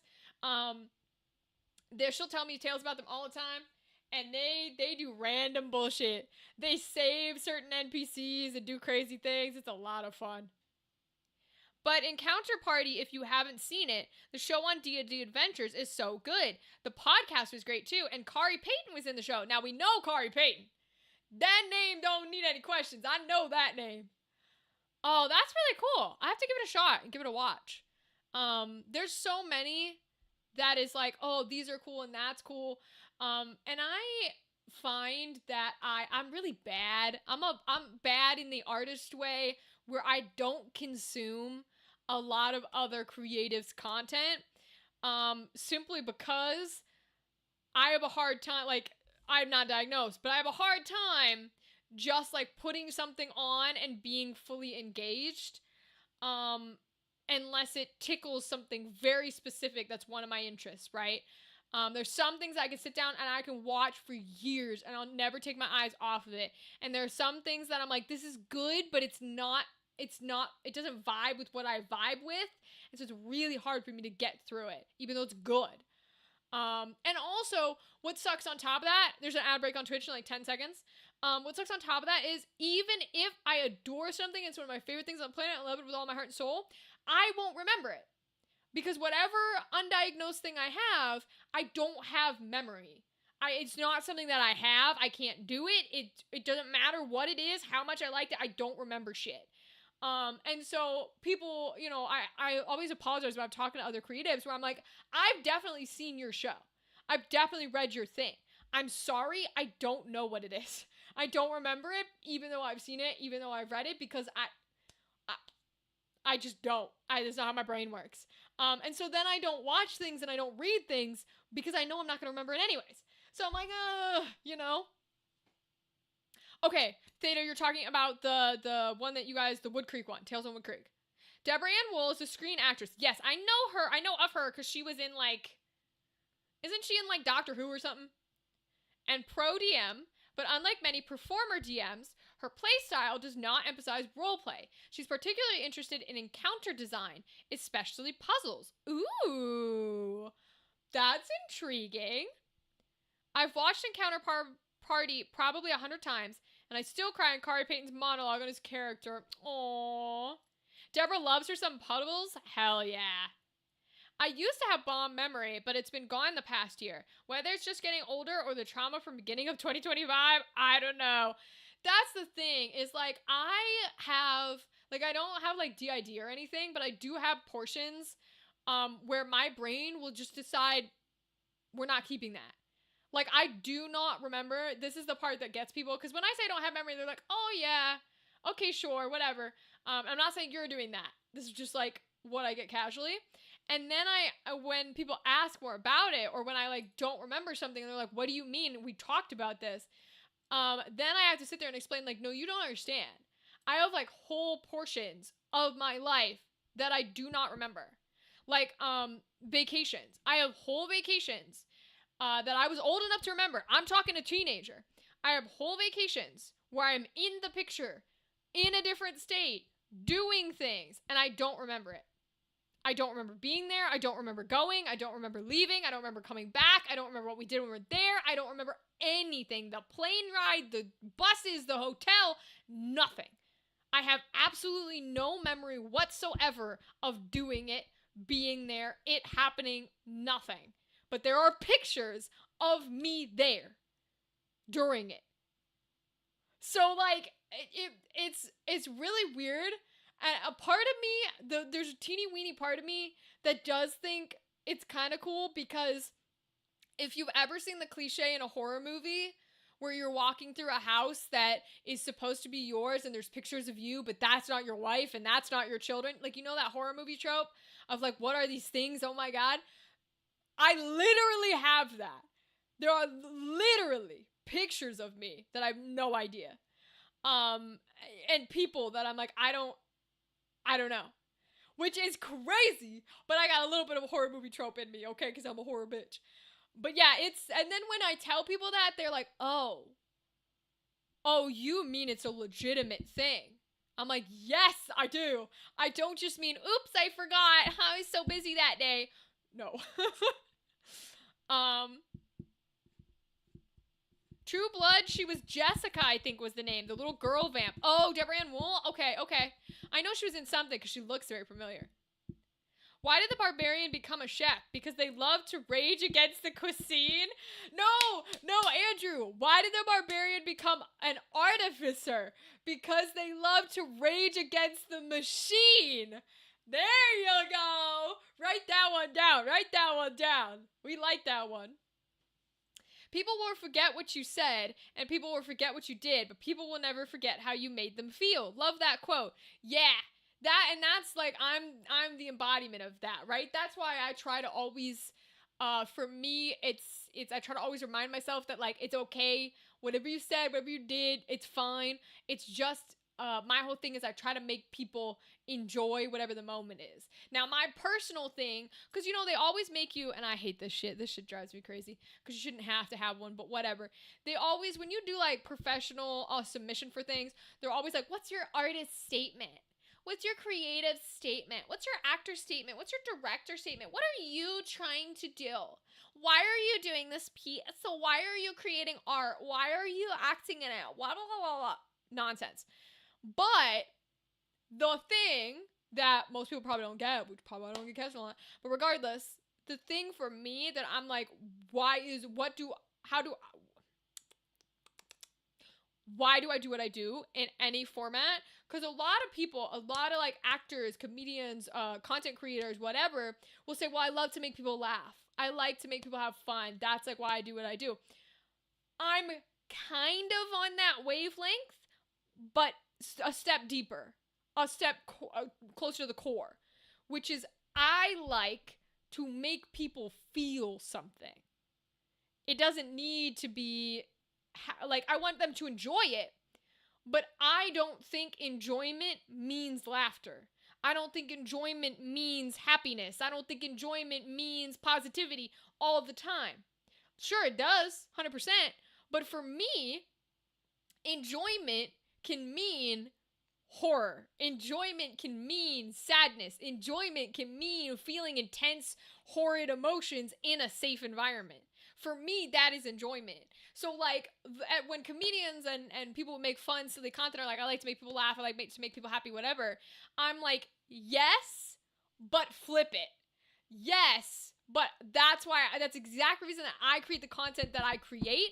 I just am like the dark side of the moon to your light side of the moon. Because to me, the type of content that makes me happy, that makes me enjoy stuff, that makes me feel things at my core in a positive way is scary. It's dark. It's dramatic. It's crying. It's evil. It's whatever. So that's why I try to create the content that I do, because that hits me the same way a comedy hits somebody else. So that's like but to get that across is really difficult because people don't understand that. But that's why I do the shit I do. Barbarian Artificer, Gorgung Thistlespring from Fantasy High. Pretty much, Theta. Pretty much Barbarian Artificer. Or actually, I've been watching the Yard D&D. I'm pretty sure that Ludwig's character, Stonebeard, is a Barbarian Artificer because he can rage and he's got a little artificer thing. It's very cute. I love it. He's an idiot. It's very funny. I've had dreams where I'm famous and all that crap, right? And in those dream interviews, I basically say, look, I do this because I'm selfish. I want to process my stuff and hope others like it. That's honestly the truth. if you were to get to the core of most people's reason for doing anything creative, it's because you in your soul are like, this helps me be more me and be more human. And if other people enjoy it, that's awesome. I'm glad it resonates, but it's for you. It has to be for you. Because if it's not for you, people will tell. People can tell if it's not for you.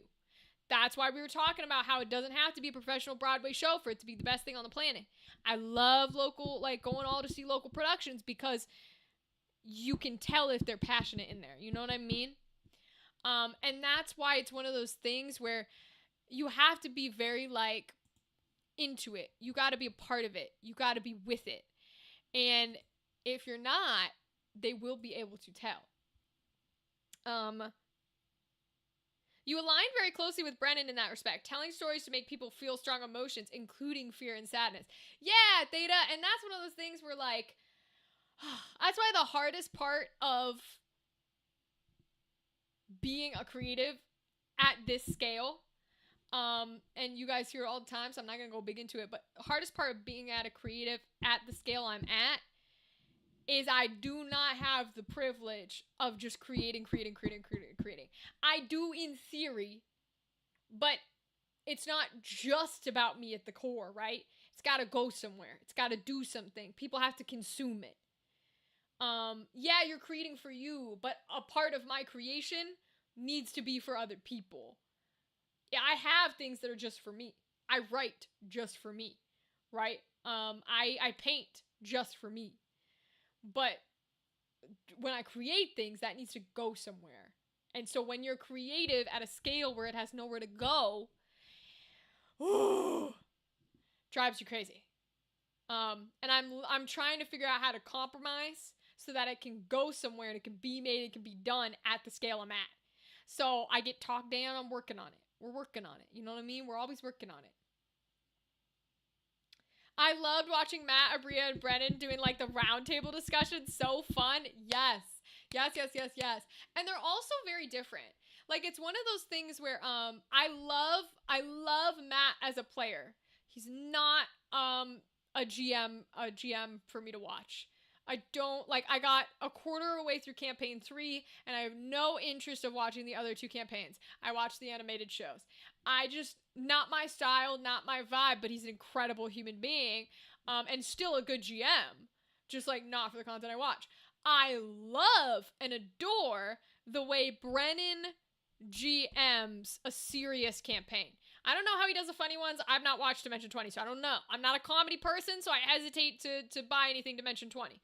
But how he has done his serious ones, when he did Divergence, when he did Calamity. I haven't watched the other one with the gods yet, because I was gonna do campaign and didn't.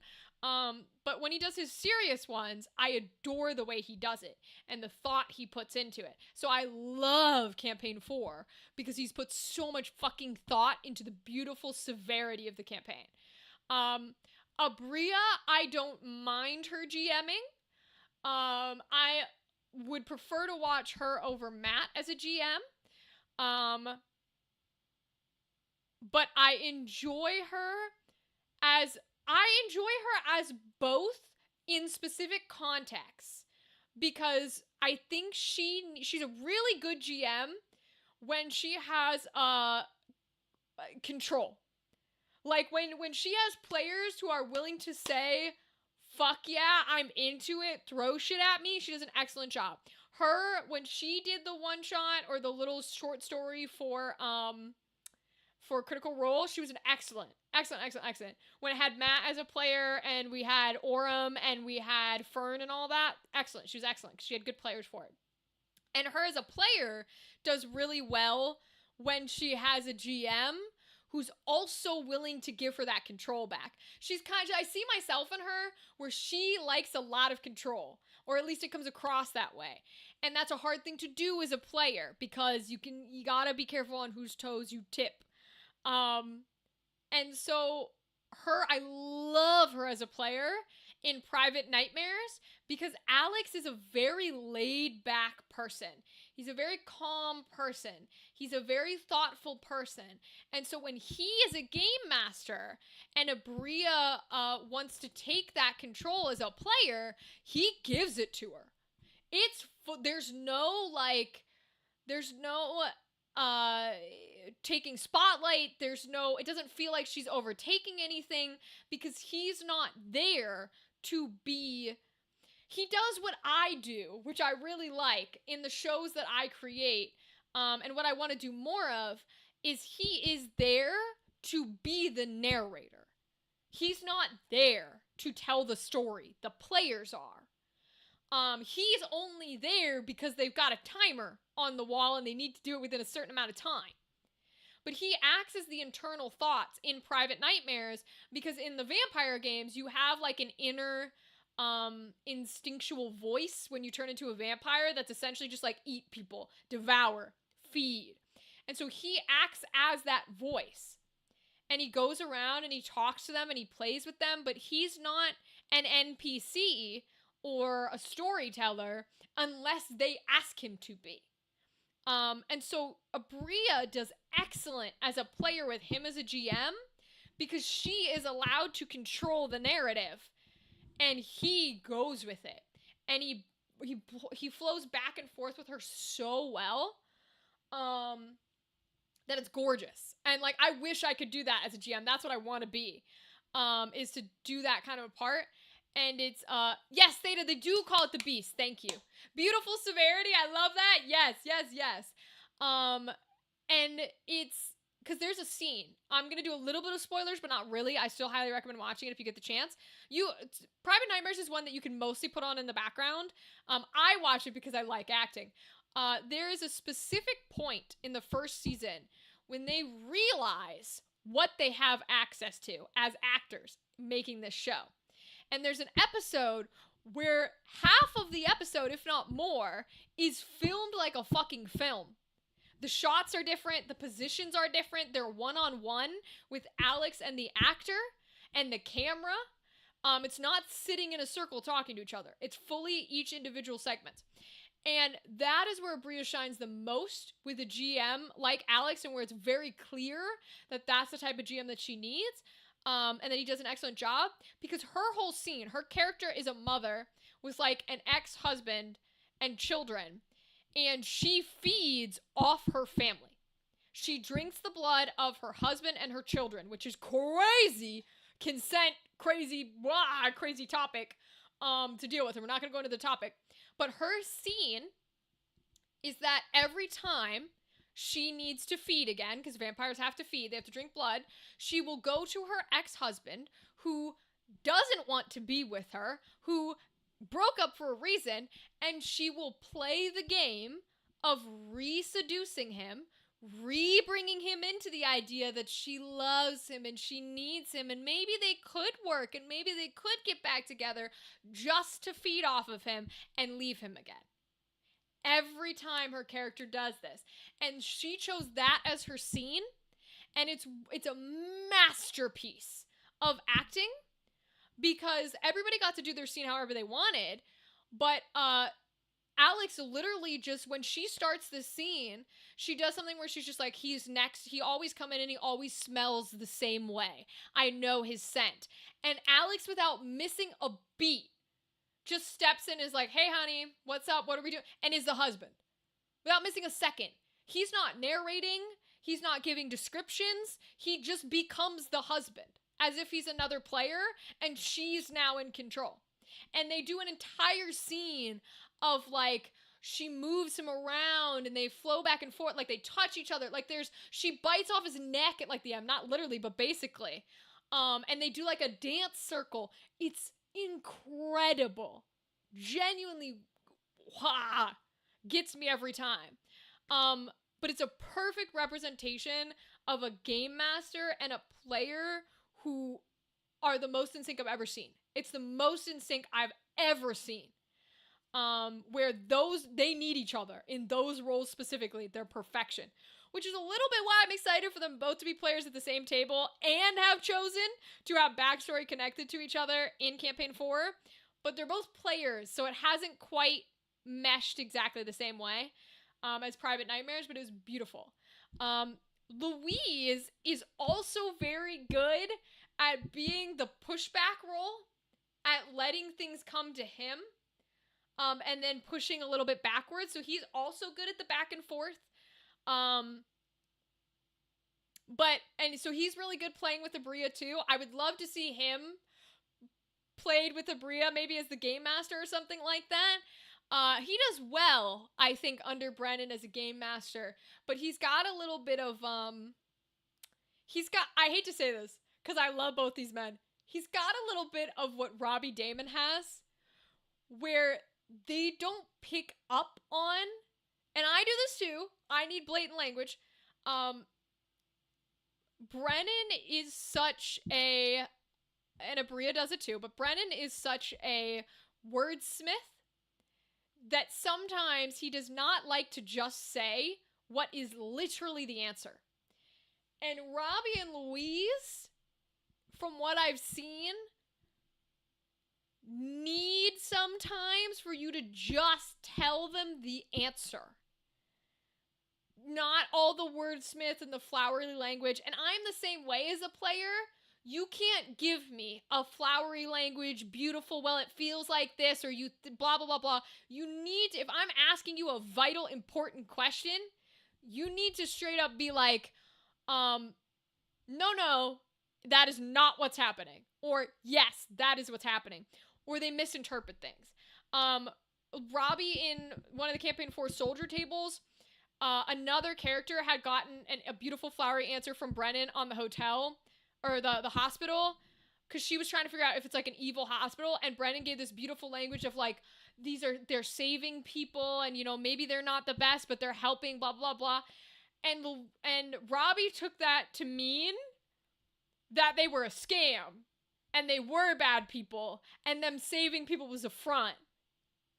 And I was like, if I was the game master, and a player started saying that, not everybody likes this, I am the type of game master where I would go, no.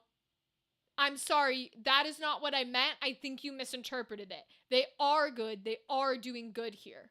I would not let that continue, because I know what it feels like to think you were told something and then just let everybody let you believe it, even though that's not what the truth was. And that drives me crazy.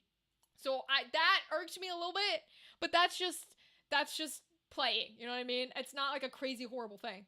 Sorry, I'm going on a rant, but I love this kind of shit. Downfall, yes, Theta, thank you. Downfall, thank you. Downfall's fabulous. Or Downfall's the one I didn't watch. I don't know. I think Downfall's the one I didn't watch. Whatever. Bathroom voice this time. Brennan is amazing at anything he does. It's ridiculous, and I want to be him when I grow up. I feel it. Brennan had a cheat code on that from his mom. Fair. Rachel, seriously, we need to make a game. I know, Rythan. I'm so passionate about this kind of stuff, and I want to be involved, but I hesitate to like reach out to folks because I don't know. I got the little bit of me that's like, they're going to do one project with you and they're going to hate you. You know what I mean? And I got to yell at myself and tell myself that's not true. But that's how the brain feels, I don't know. I can tell when I'm passionate about something and I'm talking too much about it, because I will start sweating. I can feel my whole body like wet up 10 degrees. I get like it's cold. It's fucking cold where I'm at, yet I feel like I'm sweating out of my fucking shirt. Like, that's just how my brain works. I don't know, man. Yes, anyways, sorry. We can play the game. I just love chatting on this shit. It makes me art and creativeness and theater and Dungeons and Dragons and acting. Oh, it's just my soul. And I just need somebody to let me do it. Anytime you want to hang out in one of my live stream sessions, bring a character and it would be so much fun. We're doing a heist right now. Yo, James, thank you for the invitation. Be careful what you wish for. But thank you for the invitation. I will absolutely, if I get a free time, I will absolutely check it out. 1,000,000%, James. We support each other in this community. 1,000,000%. Also, heisting what? We do love a heist. Heisting what? I fully expect us to have a few intense conversations with how passionate we both are. It will be amazing. Yes, Ryden, yes. 1,000,000%. We absolutely need to create a game. And I would love, like, I know we were talking about, like, the murder mystery one, which would be fun, right? But there's so many ideas. I'm not really an ideas guy, but I have energies, right? If you would be down to do something that's, like, horrific and dramatic and awful, I'd be down to do that too, because you know how much I love horrific shit. Actually, if I was gonna do a horrific one, you know, the energy of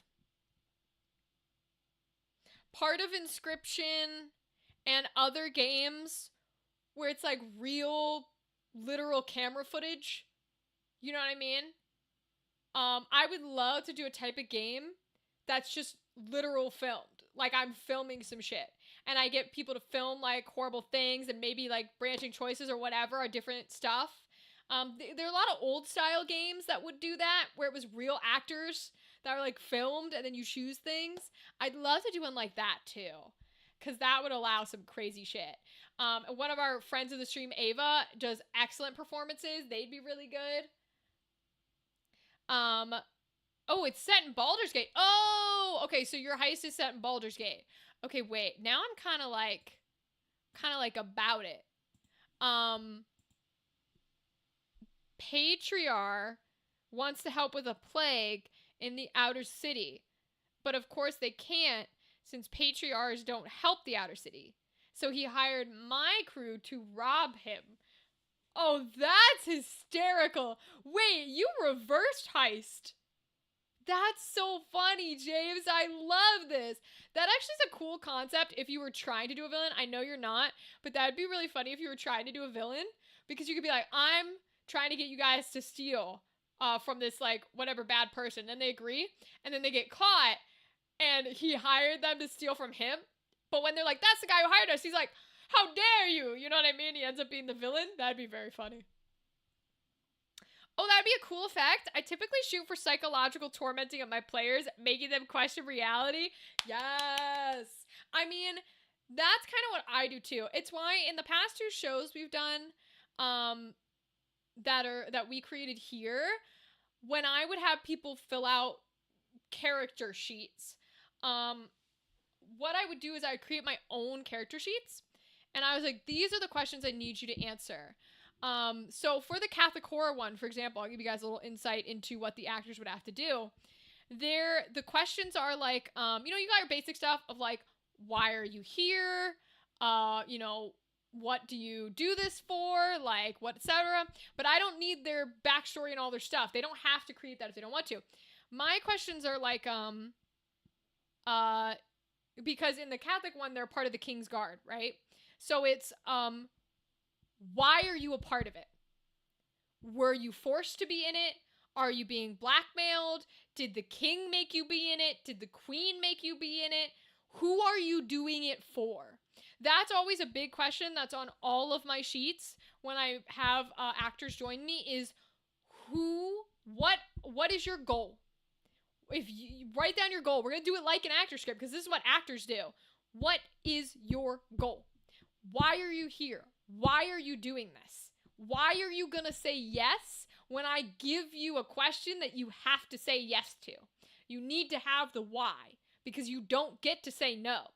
That's the other thing is in the shows I create, there is freedom, but there's also structure, right? Because I'm making a show. So when I hire, that's one of the reasons I try to hire actors. It's because I'm like, you have full freedom to create your character however you want. But there are like 3 things that you must do. So give a reason, create a reason why you are doing them. Why are you saying yes to this? Why are you agreeing to do it? You don't have to like it. It can be because you're being blackmailed. It can be you absolutely hate this bitch. It could be whatever. I don't care. It could be you fully believe. I do not care. We will resolve that when we resolve that. But you're not allowed to say no because you cannot stop the plot. Right? So, that's one of those things that we have in there. You just wait. I love my villain. Hell yeah. The who, what, where, when, and why. Exactly. That's exactly kind of the plan, right? And you have to have those things that are a part of it, or you like a part of you, or you won't understand. You just won't understand how to make it in a way that matters.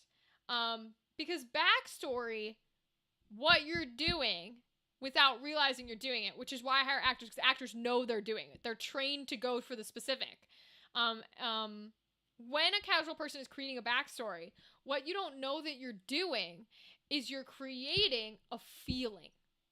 You're creating a core of like, oh, all of these bad things happened to me, or I did, or whatever, so now I am blank. That little now I am that you don't know you're making, that's what I want. That's what I need. And for me as a GM, my brain works in scenes. It works in feelings. So I don't need all your backstory and stuff. What I need to know is what feeling do you want to have when we walk into this scenario, when we talk to this character? One of the big things when I was originally gonna run it last year, and I was talking to some of the cast who were gonna be a part of it last year, was there are two set NPCs. That's the king and the queen.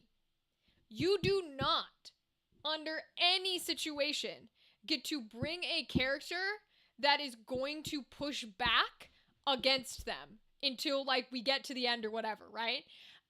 Because he's the fucking king. So like if you bring me a character, you can bring me a character that hates him. You can bring me a character that doesn't want to be there. You can bring me a character that thinks they're stupid. You can bring me a character that thinks they're better. I don't care. I don't care what you think. But you need to have a reason that you are not speaking out right now. Because you can't.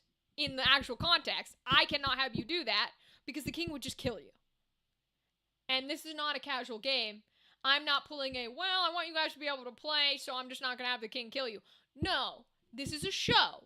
I'm not breaking lore so that you can talk back to the king when he would just take your fucking head off.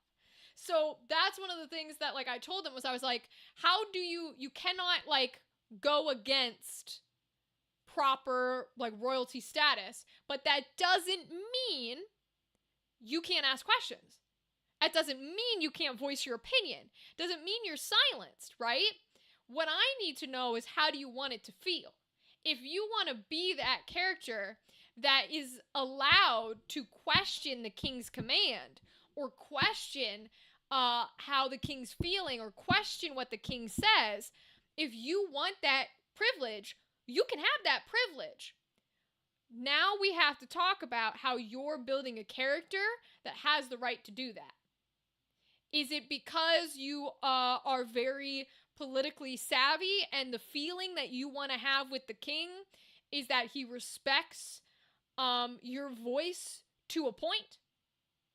Is it because the queen likes you and so he tolerates you speaking because the queen lets you speak to a point, right? What's the energy, the vibe that you want to have when you walk in? Is it respect? Is it begrudging? Is it subordinate? What do you want to have? And how do we get there? That's kind of what I'm about. Actions have consequences? Exactly, right? And when I'm making a show, there are certain consequences that cannot occur, which means you cannot make the action that would lead to them. So how do we get around it? How do we work with it? And I will be excited when I cast new actors and we get to play with these ideas again. But that's the kind of thing where, you know, there were really cool ideas because there was stuff like, how do you, as a player, how do we keep your ability to question, to suggest, to push back without breaking the reality of the story we're telling? And so there were really cool ideas. There were cool ideas of like, well, I want to be someone who is like a part of these strategy meetings. When it's the king, the queen, and 6 of his royal heads, I'm one of those people. And so I'm okay to have a little bit of a privilege to say, I respect where you're coming from, King, but this sounds maybe like unadvisable because we don't know what we're walking into. Right? Okay, that's great. Then build your character that way.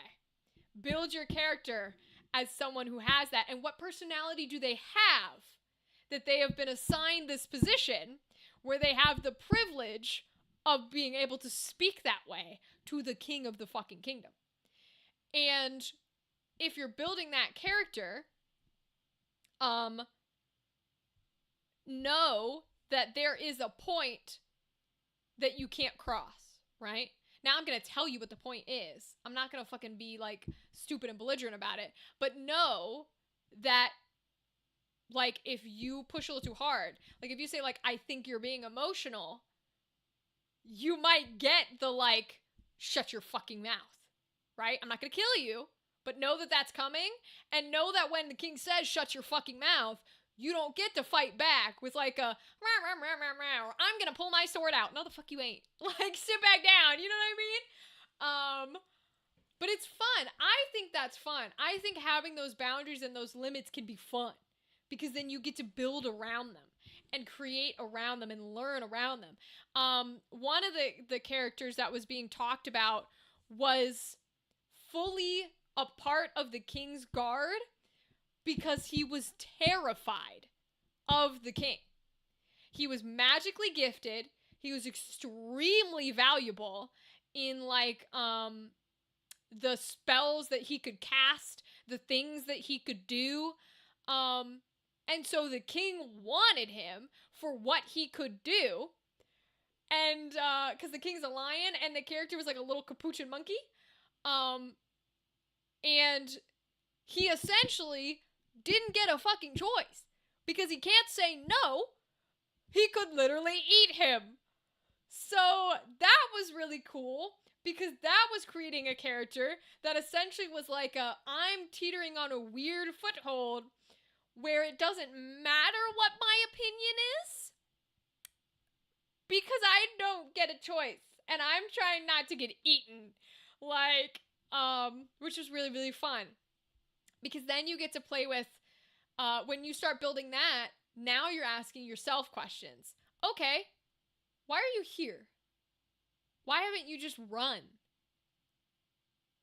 Why haven't you just picked up and left and decided I'm not going to live in fear? Will he hunt you down? Sure, the king could hunt you down. If that's the answer you want, that's the answer you'll get. Doesn't matter if it's true. Matters that you believe it or that rumors of it have happened before. Right? Is it they got blackmail on you? Is it their promise that he's promising you things for your service and you're willing to do the dirty work because of what he's promising you? It like there's so many little intricacies that I love about it. And I don't know, man. I love creating these little bits and pieces and then playing with people.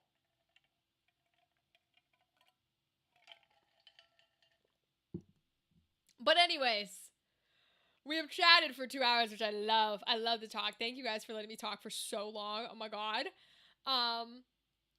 We can definitely bump over to the game. I got no issues there. Let me put the sound back on so that we can hear it. Because I have it muted. And then I'll pull it up and we'll play a bit. And we're still good to chat. Like you guys know, as always, we can chat.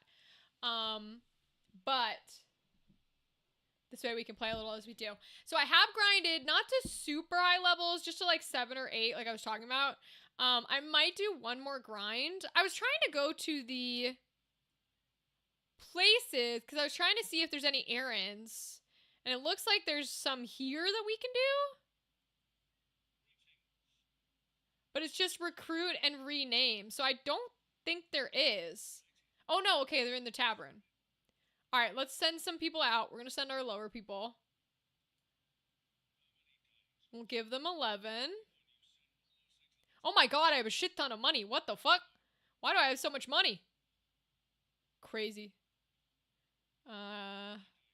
Send them out for a 9.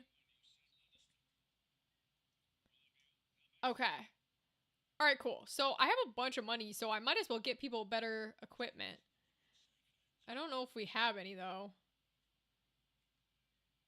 Yeah, he's not gonna have anything good here, is he? No, because we got all the gold and stuff on him. Let me see what he's got. Magic City is meant to, okay, so this is for like magical people. Okay, so let's see if we've got any good magic stuff. Magic would be these guys. It's not gonna up anything. Okay. And no shields or anything. I think he's got the best one on, which is the wizard hat. Yeah, but they lower MP. I don't want to lower MP. He can wear battle boots because he's got too low. Okay. What about... Ooh, we don't want you. What about Contessa? She shouldn't have anything. Yeah, we can give her some stuff. 515, 315, 315. Okay, we're going to give her the serpent one. And then we can also give her the wizard's hat. We'll give her a nice robe. And she's got a cloak on. Oh, right. But it means her steps are really small. I don't like them having short steps. So we're going to put the battle boots on her. Confirm. Beautiful. Josian's now level 8, which is beautiful. We love that. I think this is the best one she can have. Ooh, platinum dagger. Okay, we'll give her the platinum one. No defense. She's got the wizards. She's got a mithril vest on. Because she can't wear anything else in her current role. She can wear adamant, but it's not really worth it. Okay, confirm. We have Nicola, who's got... She can take serpent, which will bring her up a little. She's got the wizard's robe, which is fire. Gives her a bunch of MP. So we'll confirm that. I think that's it for the magic people. What do... Let's see the other locations. Egros has... Oh, it's got an errand as well. Okay. Go up to Egros. Oh, but we don't have any people to send on it right now. Okay. So we'll just go to the outfitter. See what we got. A coral sword. Ooh, the handle of this single-edged sword has been decorated with the intricate coral piecework. The blade is imbued with the power of lightning. Ooh. We'll take it. Why not? Anything past a golden shield? No, I think we stick with our goldens. Yeah, these bring them down too much. Even mithril brings them down too much, I think. I want their movement to at least be at 4. So we can take this off and give them something else. They're gonna also allow for a firm grip. I'll equip raised physical attack power. They're already 2 equipped though. So what do the spiked boots do? Jump 1. Shoulder cape would up his magic and attack defense.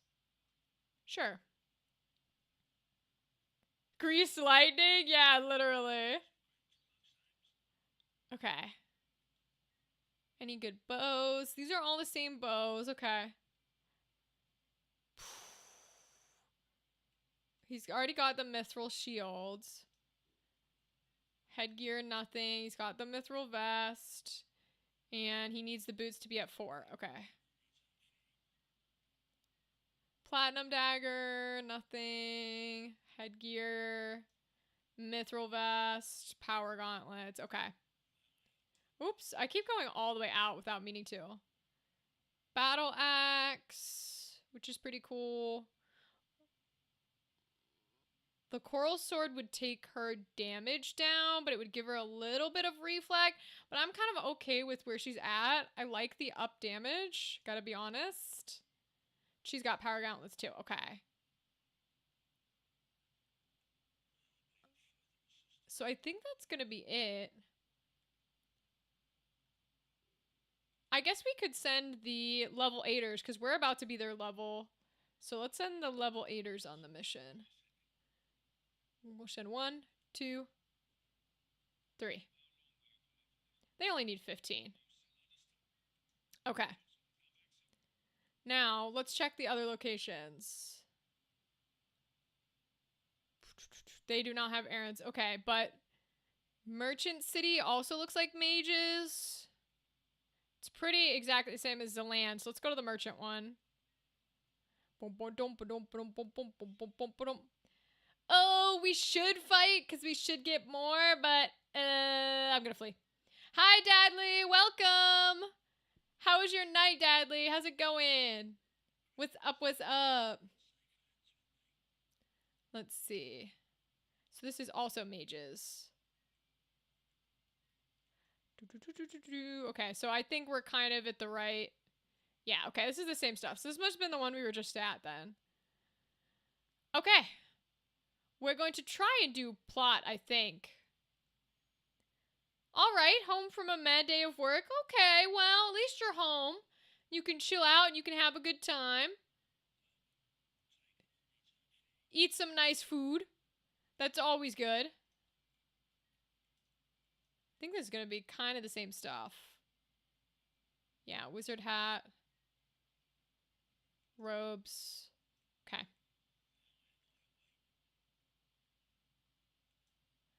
Alright, we're gonna try and do plot. We might fail miserably. Let me save while we're here. Whoops. Oh, wait, you know what? I did do a teensy bit of grinding. Not a lot. I only did like a few battles, but that means that they might have gotten some experience points. So let me see if they got any abilities here. Okay.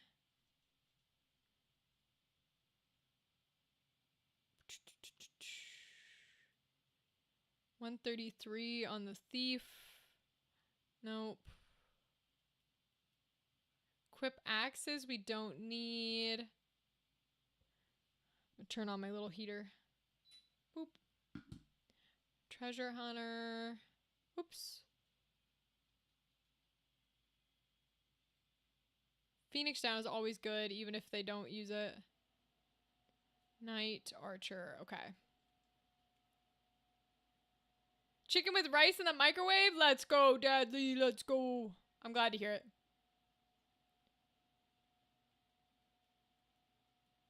Okay. Squire's not going to have any. Chemist is not going to have any. 45, 89, 170. I would hold for raise is what I would do. Full HP or rise, but at least raise. Black mage. Not quite. Okay. So, nothing there. Let's try Griffin. Ooh, he's got a bunch on the black mage. Okay. Not quite at death. Damage equals to magic HP. Yeah. Do a magic boost. Increase the unit's magical attack power. Oh, that might actually be worth it. We're going to do that one. I actually do kind of think that's worth it. Increase it in general. 60. 127. 64. 172. 91. 104. Not quite enough yet. Okay. Back to Black Mage. Alright. Eustacia. Counter tackle. Yeah, we know counter. Equip axes. Beastmaster. Allied creatures. Yeah. We got movement. Which is kind of what we want, to be honest. I don't super care about the rest of it. Don't have our knight yet. White mage. Oh, we got a little black mage stuff. Which is fun. I guess we can salve. In case we have it. Because I'm not going to put on counter tackle. It just doesn't make any sense.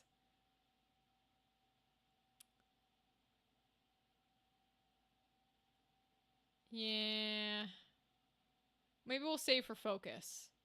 Yeah, we'll save for focus. Okay. White mage. Ooh, Curaga. Powerful healing magic that restores a large amount of HP to distant units. Ooh, so you don't have to be right next to it either. I love that. Regen!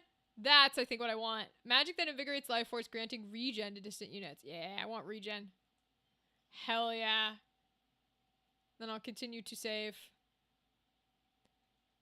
Black Mage at 91. We can get Thunder. Just so she has it. 24, 130. I want movement. Don't have it yet. Don't have enough for parry. Okay. Yummy noms? Hell yeah, I'm glad. High ether. Love it. Okay. 59. 265 is huge, but I don't think it gets us anything. 73, 85, 135. Not quite. Alright. And Kinsessa. Chocobo and rice? Literally. I was so mad at the chocobos yesterday that's why I titled the stream that today. Because I was like, fuck that shit. I was like, we're going to fry all the chocobos and eat them. Eat them up. Oh.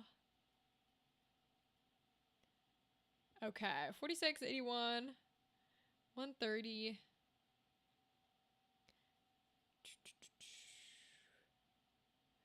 Knight needs 200, I think. Yeah.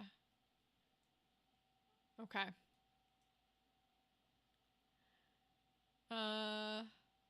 So I want her to have white magic and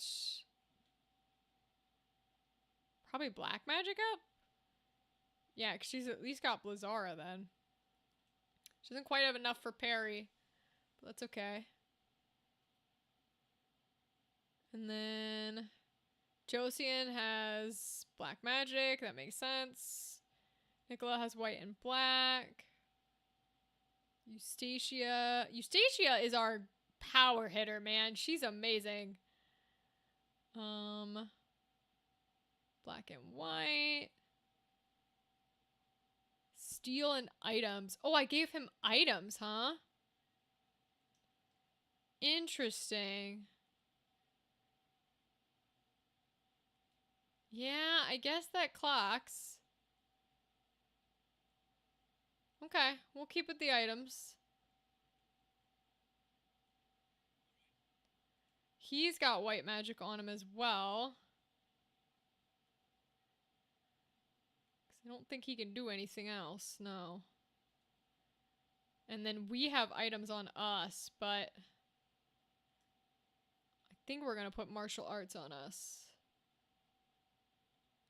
Yeah. Santana, one of is that a song? I don't know that song, Andrew.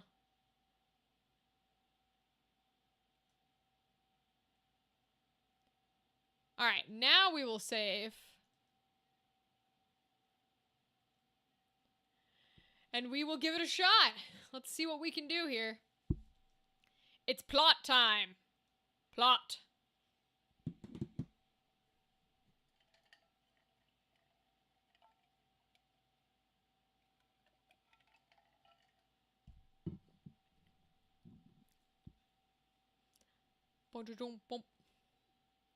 Alright, we'll bring our thief. Bring Eustacia. As our queen, Nicola. Yeah, there are level 7s. Oh, it's a great song? Okay. Who's it by?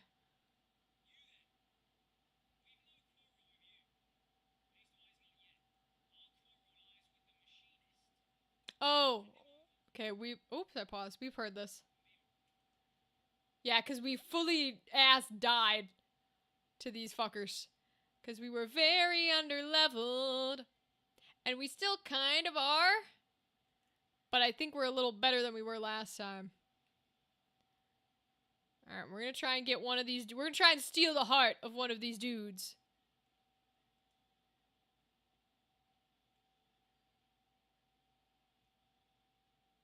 Oh, does it have to be opposite gender? Because we were made in like the 90s. Are we serious? Does it have to be opposite fucking gender? Am I gonna have to beat a man? Is a man gonna have to die today? You've gotta be joking. Fine. Go try and seduce the woman. That's annoying.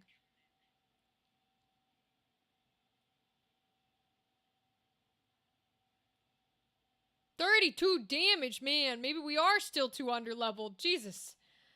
Whew. I don't know, man. Chocobo drumsticks? Who is frying? I mean, to be honest with you, I would probably, I don't mind frying the Chocobo drumsticks because it's one of those things where, like, if I get to eat the fried chicken, I'll cook it. You know what I'm saying? You should cook what you're gonna eat. That's kind of the energy. And I'm down with that. I'm okay with that. It's gonna be good regardless. You know what I mean? I think we still might be too underleveled, and I'm worried about it. I think these guys might still be too much for us. What if I try to Ren power the dude in front of me?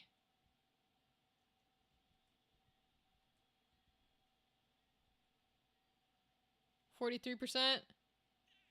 Shield parried. Damn it. Alright, well, move up here, I guess. I see more grinding in the near future. Yeah.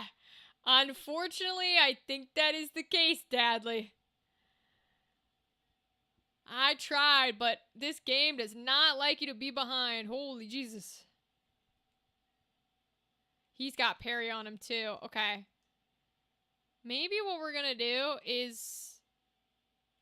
if I cast Protect, because Protect is weird, does this dumb bullshit. We gotta be on the same level. Okay. She can maybe get in between the two of us. So I'll cast Cure on her.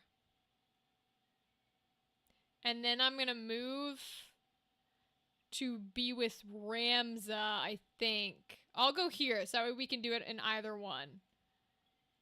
Then we'll move her in a way where, hopefully we can get Protect off. To hit all three. Now it wants to hit in a horizontal line. I don't understand why it does that. I wish it would tell me.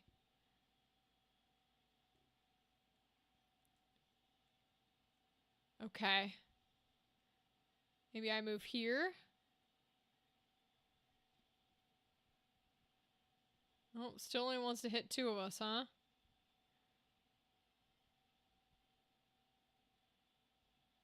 Okay.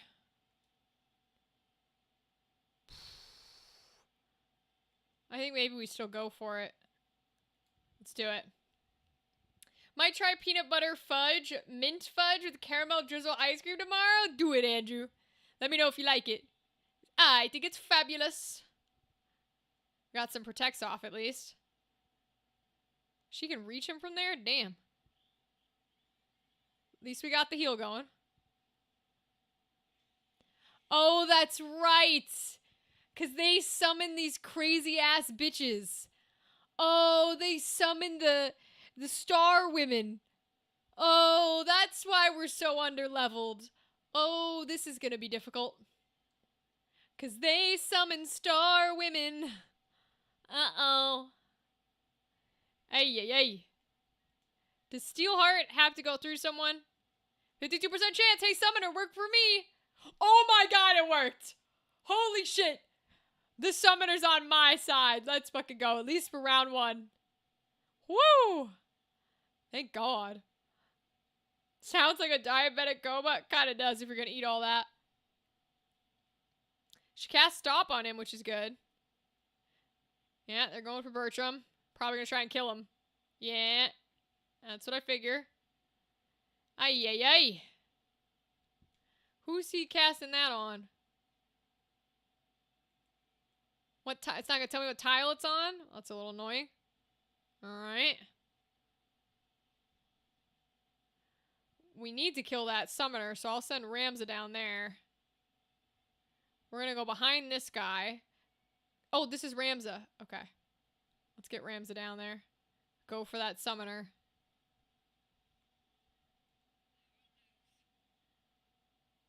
I'm gonna send her behind this guy because he shouldn't be able to parry from the back. She's just not doing a lot of damage though, huh?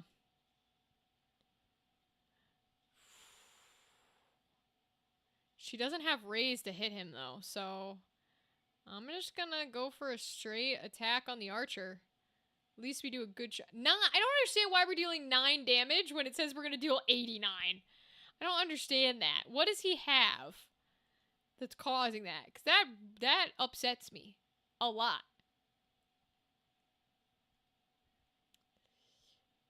We could raise Bertram, but the one evil lady's gonna get to go first. Let's cast regen. See, why is it doing that? I don't understand why it does that. Would be helpful to know.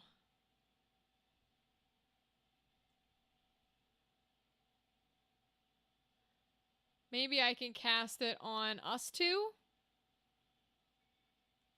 We'll do the regen here. No, because I can't do the height. Okay, see, that actually makes sense because you can't have the extra height. But this doesn't. I don't understand this. Why does it rotate like that? Why is it rotating? Why are we rotating? Can I go here? No. Now all of a sudden it's I don't understand. This game makes me so mad. I swear to God. 69 damage would be bad. Bazinga. Yeah, there you go. I will never understand why it does this nonsense. Alright, I guess I'll just cast some black magic and try and kill some fuckers. Or I could raise him. She gets to go, but I don't think she can reach him, so I think it would be okay. Yeah, I think it would be okay. And then we'll move her out of the way. Because he goes. And then Raze goes off. The one girl's charmed. So she's charmed, so she's not going to attack him. Yeah, she's going to go for those two. Damn, she's going to hit them both? Holy shit. And she can't reach him, so he should be fine. Okay. Shiva. Uh-oh. That was for both of my guys.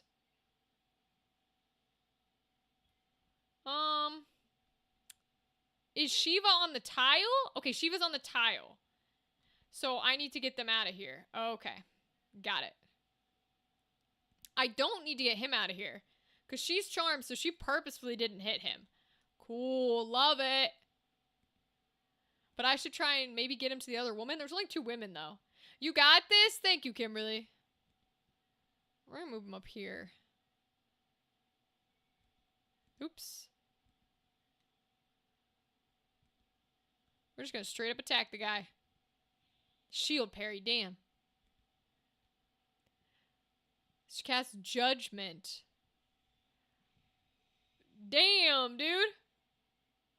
Oh, that is why you bring a thief that can steal hearts. Holy shit. Oh, there's the creepy lady. Did she kill my guys? They're both still alive. Let's go. Let's fucking go. We might have a shot. I don't want to jinx us. Oh boy.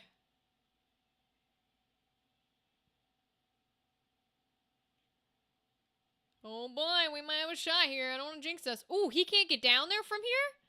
Oh, that's not good. Alright, we're gonna go attack this guy then. I thought he could get down there from here.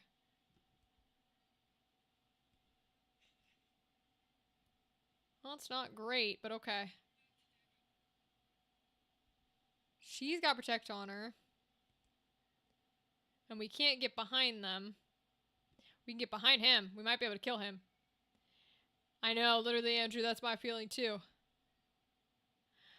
We can't kill him. Shoot. But what does Cure look like? What is Cure's range? Horizontal 4. So...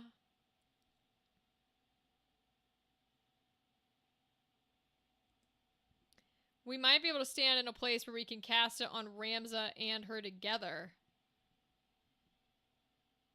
Like that. It's like a plus sign. Ooh, it doesn't do much though, does it?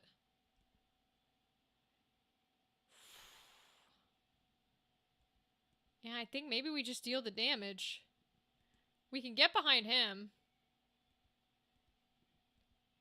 Yeah, let's just deal the damage, I think.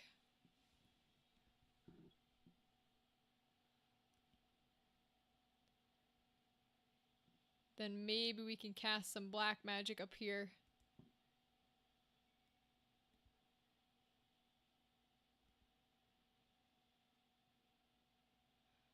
I was trying to get regen off. But again, I can't figure out the positioning. Because if I put her here... Regen is horizontal range 3. They're on a different angle, so it doesn't count. Is she on a different angle? She looks like she's on the same. I don't understand that. Okay, how much is our cure? 38. Okay, that's a lot more. So I think we're going to do this.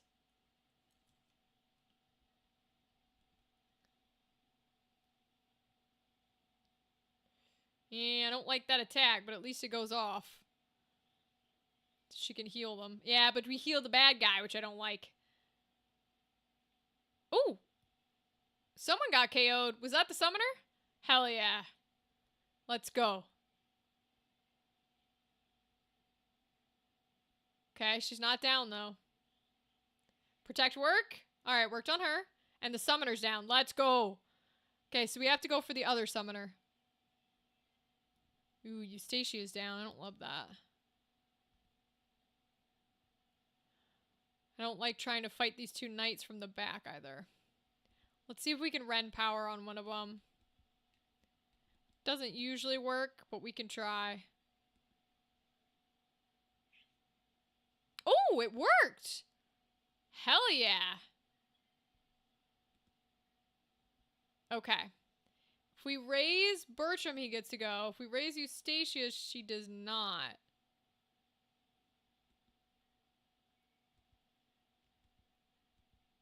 Ooh, not quite enough, huh?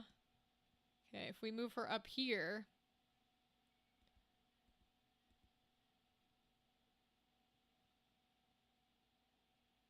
one dude goes before him, but he should have enough health. Oh, he won't be up yet. Okay. Cool. And now he gets brought up. Okay. So now he'll get to go. Damn, he can shoot from so far away. So all I'm gonna do is I'm gonna try to seduce this lady. Come on! Get her again! Yes! Yo, Steelheart is crazy. All the women are working for us. It's crazy. Did she cast Raise? Oh, I love Agrias. Agrias is my favorite bitch. Agrias is the best. She better stay in our team. Yes, attack for 9. You didn't summon anything? You're a summoner. Oh my god.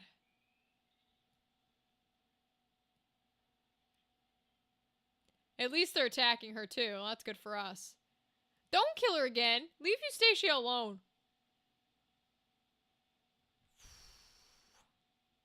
Alright, let me move in where I can hit multiple of them.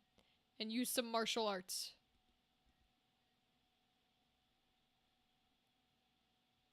Oh, it doesn't go up or down?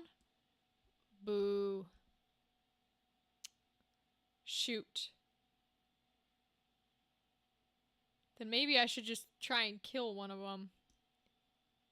Because I took away my ability to use items, which maybe wasn't smart. So what if I just move up to Rend? We can try it.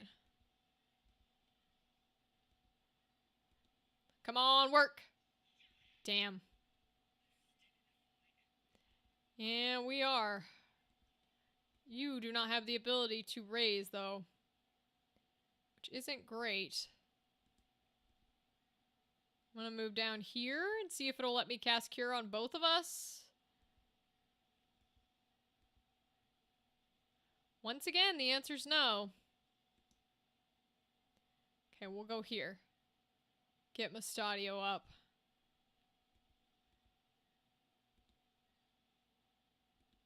She's only gonna heal 11. At least it's something. Oh, don't move. Okay, good. Thank goodness. Gotta get a little healing. Alright, well, we charmed her. She might lose it this turn, but at least it's something. He can do items, though. Let's fucking go. Okay, cool. Can he throw a Phoenix down, or does it have to be right next to him? It has to be right next to him. Okay. So we're gonna put him here. And we're gonna go ahead and Phoenix down her, because I need her up, because she's got raise. Is it just gonna get her killed, though? Where is she? Hold on. Where's Nicola on the lineup? 13? Ay, ay, ay. So it's probably gonna get her killed if I raise her. I might just have to move him out of the way. Because... Or I go in and I kill this guy. But I need to be able to raise her back up is the problem.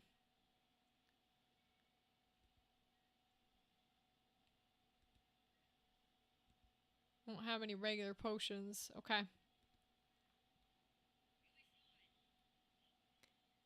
Heal both of them for like 11, which is not a lot, but it's something. She's gonna raise her. Okay, that's fine. Thank you, Agrius. Appreciate it. That's a lot more helpful. I don't know where he's going. Oh, he evaded. Let's go. Yeah, and she's no longer on our side, is she? No, she is not. Okay. Can I kill her? Can I slaughter her? Yes, I can, bitch! Death to you, summoner. Death. You ain't doing jack shit to my people. Okay. So she is gonna raise Nicola up. I don't want Nicola to die. Can't quite get to that guy. So I think I'm just straight gonna attack this dude for what I can. Because they might target Bertram then. Instead of anybody else. That's kind of the hope.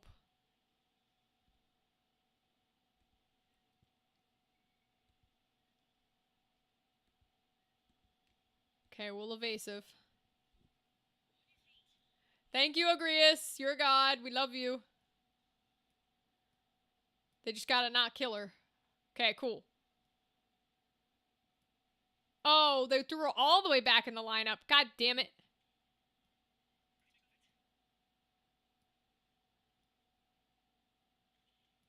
Nice. Let's go, queen. Oh, he's gonna heal. Interesting. He's going for Eustacia. Well, they were good targets. That's for sure. Can we kill this dude if I come in here? Yes. Oh, he's shield parried.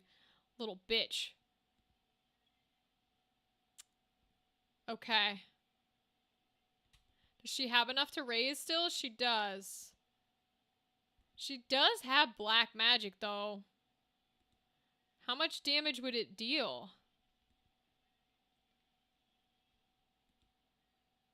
68? So she could kill both of them? I think we kind of have to. I hate to do that, but I think we kind of have to. Because we need them both dead. Then I'll try and move her out of the way at least a little. Oh, he gets to go? Shit. Oh, and he took her out. Oh, I didn't know he got to go.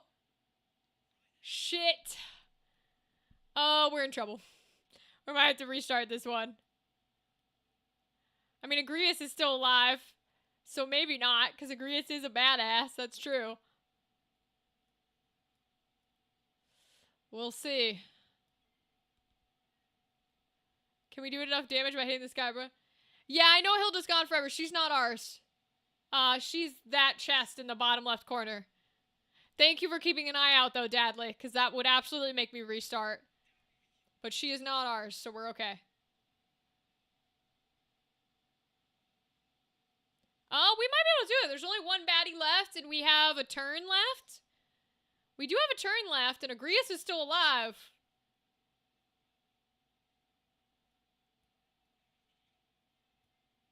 We might be able to do this. He did heal, though. He did heal. We have a singular turn left. Oh, and he ran outside of my...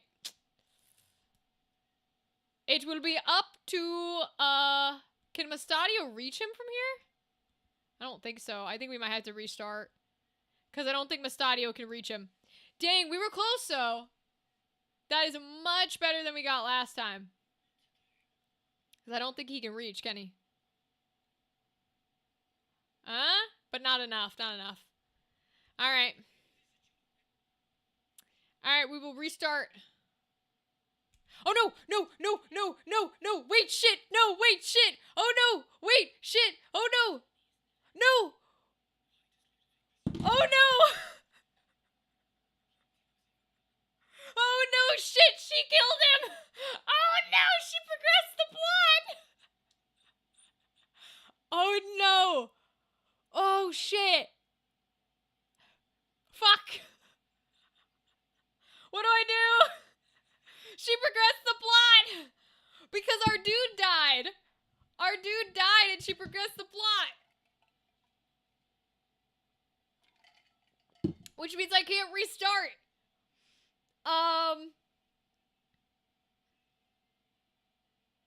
Fuck. Did I save before the fight? Did I save before the fight? Did I actually? Was I smart? Dadley, tell me I was smart. I'll fast forward through all the dialogue so we don't sneak peek it. I think so. We're about to find out. We're about to find out if I was smart. I never assume. I'm gonna skip. I'm gonna fast forward because I don't want to know any of it. Because we're not there yet. Because we have to redo the fight. So I don't want to know. I'm not even gonna look. I'm not gonna know. I don't want to know. Who knows what's occurring? Not me. Okay. Load. Not the autosaves. Not the autosaves. Not the autosaves. Yeah. Right? Castled City of Zaland. 2117. Okay, I think that's right. Yeah, okay. Woo! Thank goodness. Oh, Dadley, I'm so glad we were smart and we saved. Let's fucking go. Alright, we'll redo it. Nice indeed. Okay, we can win with this lineup, though. We were very close.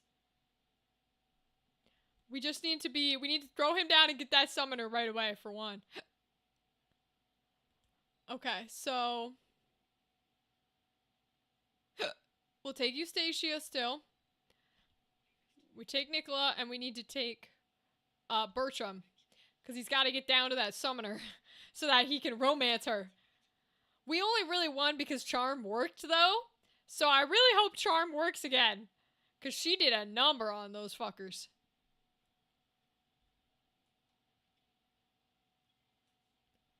Alright, Bertram. Get in there. We gotta charm a girl. Yeah, hopefully it works. How far away do we have to be? 1, 2, it's 3. Okay.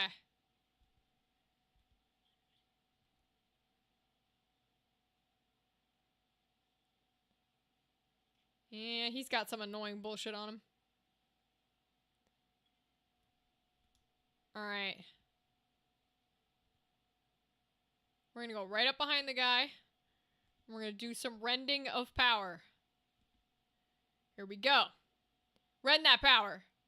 Let's go. Nice. Okay. Move Eustacia in to hit this guy in the back so that they're not parrying.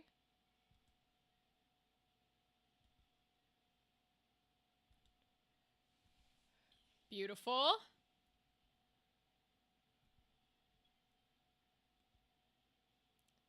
I'm going to see if I can figure out how to get off this protect. Or maybe the regen. Okay, regen is off.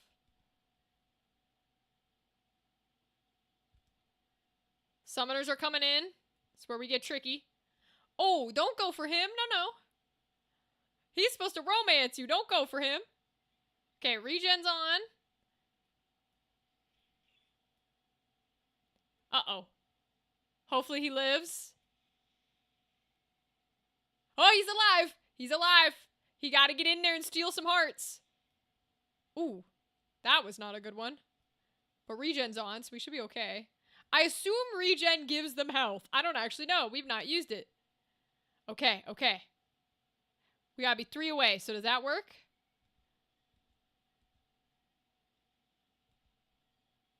%64% chance. Okay, if I get closer, does it make it a better chance? I don't know if distance matters. No, okay. Come on, work! Oh my god, it missed. It had a lower chance last time, and it made it twice, and it missed. Oh god. We're gonna be in a fun situation very soon. No, don't kill my healer.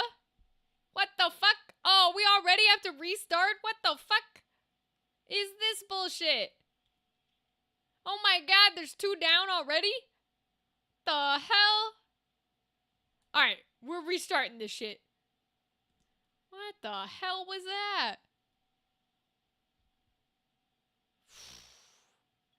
Clearly not the way it should be done. Alright, I'm gonna keep him up top. Because he fared better up top. So, we're gonna put him up here. We're gonna do a little damage while we're here. Nice, okay. We'll let her go forward. That's fine. They're all gonna target him, which is fun. Alright, I'm still gonna go in here and attack this guy.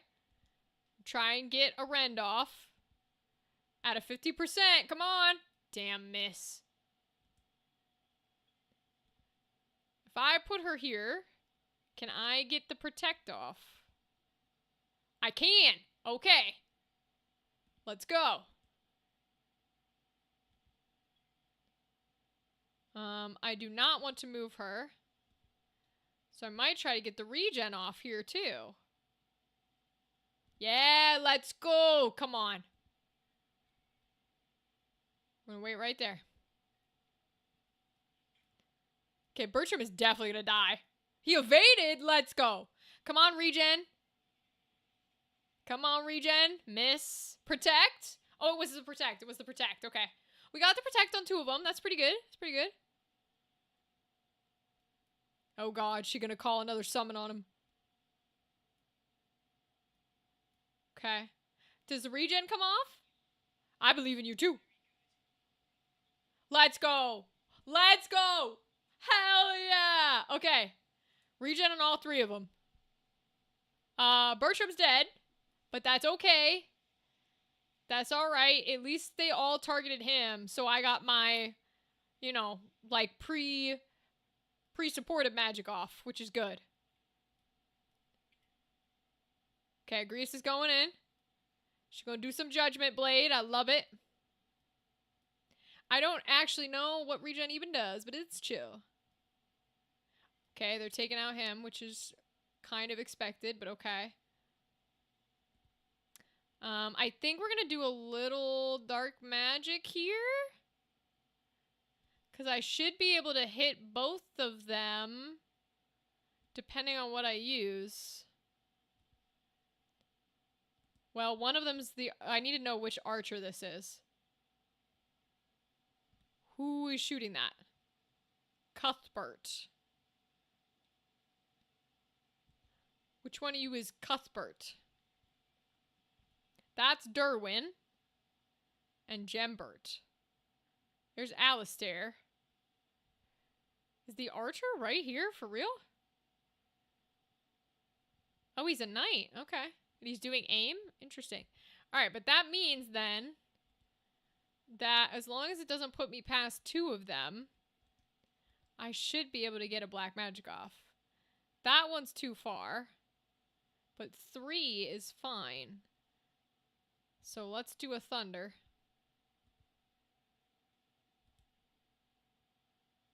Okay, it is giving them health, because it just regened her 13. Let's go.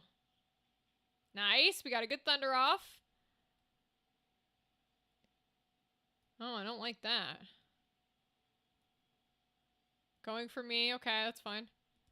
Can I kill him before he's able to hit her? Yes, kill his ass. Hell yeah. Okay, we're doing much better. We're doing much better than before. We're gonna get in here and kill this guy. Not kill, but at least do some damage, which is good.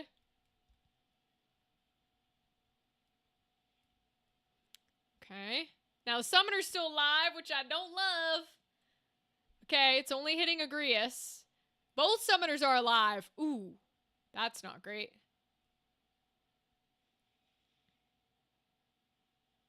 Does that kill Ramza? No, Ramza's alive. Agrias is going to protect herself, I guess? Okay.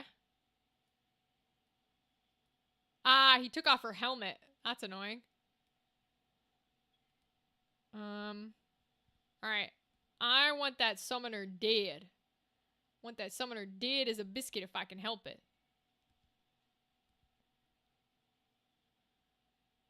Puts her at 8. So it's gonna put her up regardless, huh? Oh no, there's 3.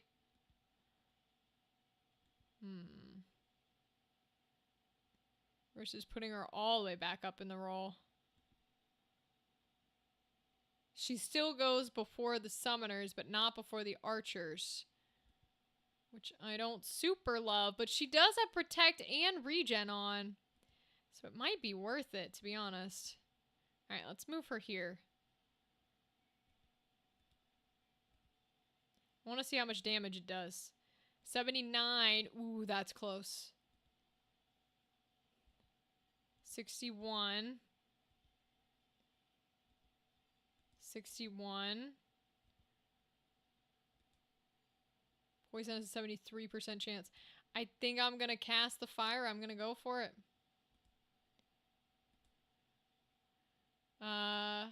The archers will move, but she will not. I still want it on her regardless, I'm afraid.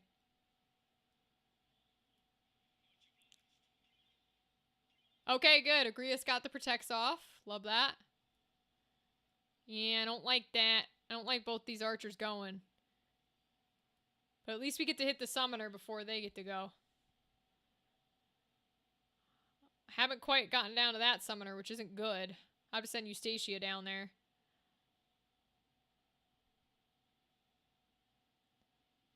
I think I'm just going to try and send Ramza up this way. We're going to send Eustacia down to try and get to the summoner. She won't get to her in time for her to cast, but at least it's something. We can throw a little stone. How about that? Throw the little stone, do the little damage. Protects are wearing off, which isn't great, but okay. She might be dead to these with the protect off. Ooh, evaded! Let's go, queen! Oh, fucking queen. Regen's gone. Did she summon a Moogle? She's gonna cure her. Okay. What's a Moogle? Cast Moogle Charm. What does that mean? Oh, it's a heal. Dang. Okay. At the very least, though, cure rounds mean that we get a chance to get in there still, which is good. Oh, she's gonna raise him up. Okay, good idea.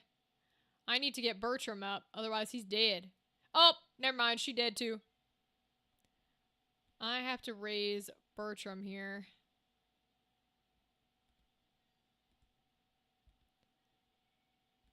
How far can I back up? To here? Okay. We're gonna do that. He can still hit her. Damn. She's alive at least.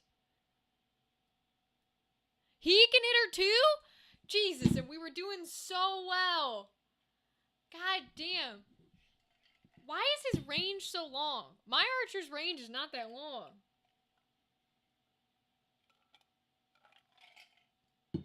Yeah, we have to reset.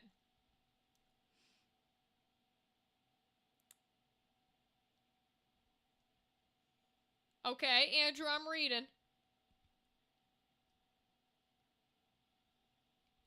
Alright, reset. We were doing well. We got so many things off there. Maybe we don't put him all the way in, right? Maybe we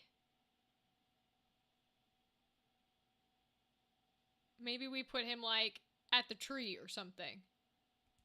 We'll put him at the tree. How about that?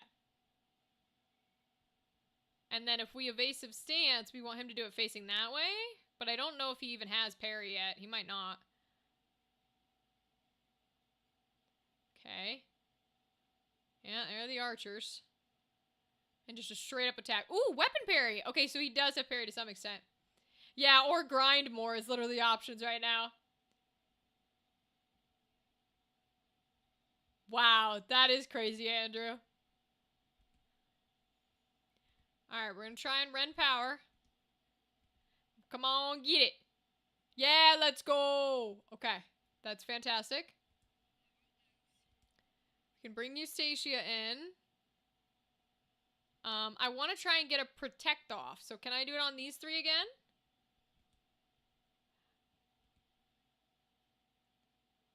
Yes, I can.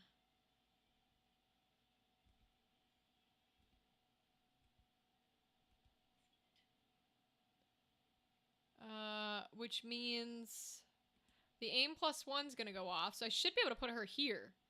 Because if I'm correct, no, the protect is only for down. Okay. So then we might put regen on these guys too. I think this was still the right move. I really do. Because if it works, it's pretty good. I know. Very crazy world, Andrew. Come on, protects. Alright, miss on Agrias, but we got R2, which is good. She's casting haste on herself. Okay. She's gonna go for him, I think. No, she's gonna go for Ramza and Bertram. Okay. Regen gets to go off. And it works on all three. Okay. Bertram is definitely dead. I think Rams is gonna still be alive after this hit. Oh, Bertram's still alive too. Damn. Okay. I'm here. I'm living. Alright. All I want to do is get him close enough to charm her. And then pray it works. Alright. Come on. 64%. Work. Oh, fucking miss. I swear to God, we live or die by the charm of the thief. At least she can get some damage in there. That's good. I think if that's the case, then, like, I'm just gonna try and get in some black magic here. I think that's the way to go about it. I mean, I guess I could cure Bertram. Because I can't hit two of them at once, which is not great.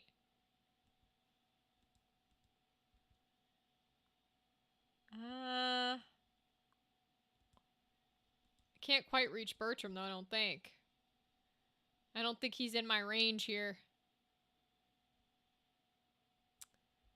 Can I reach this summoner with a black magic? No. Damn. She's just slightly out of range here, because I think even if she stands in front of the tree, she can't quite reach anyone.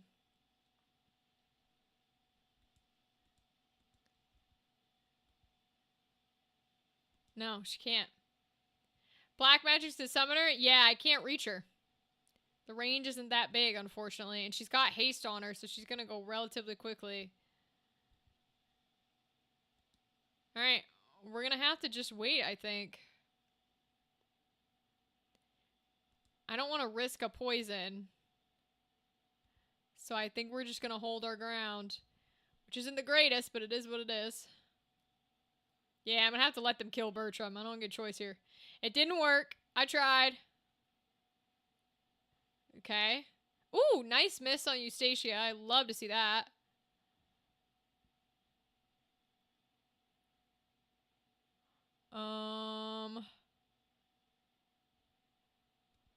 We're gonna go back here. We already rendered his power. Let's try and get Ramza down here to kill this summoner, maybe? Might be the way to go.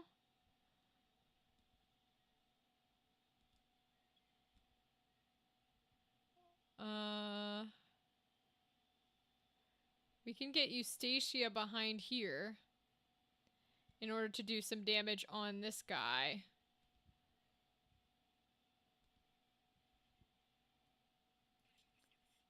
Okay. Yeah, I know. The summoner gets to go, and I don't like it! She's still alive, at least. For now.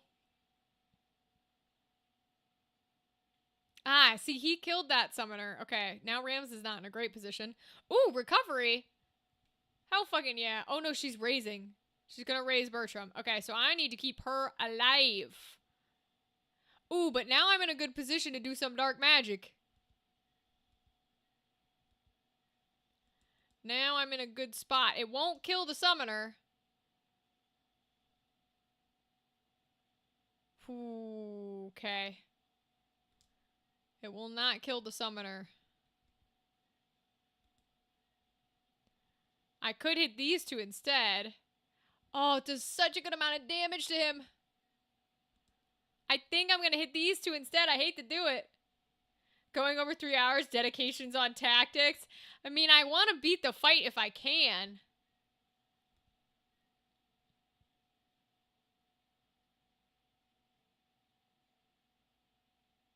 She's going to kill... Okay.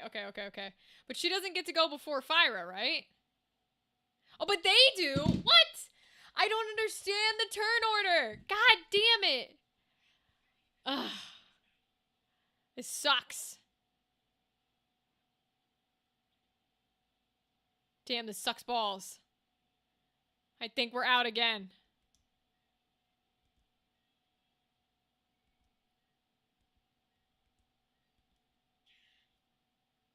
Yeah, I think we're out again.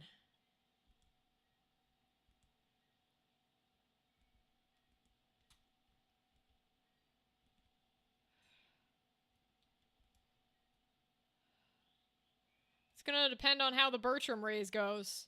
Because they both get to attack. So if that kills him... Yep, he's down again. God damn it! I swear to God!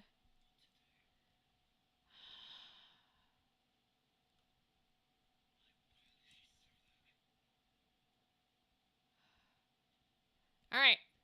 We're going again! We can do this! I know we can do this! Come on!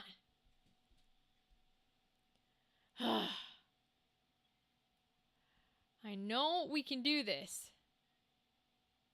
I'm gonna put him in front of the tree. Because he lived when he was in front of the tree.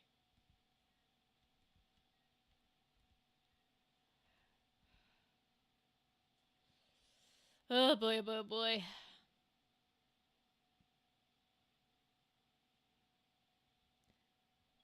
Okay. Now we can run up. I can have Eustacia run up behind the knight, though. No, because I want to Ren power. So I'm going to have Eustacia go for the other summoner. Because I want the Ren power on this guy if I can get it. Let's go. Okay, good.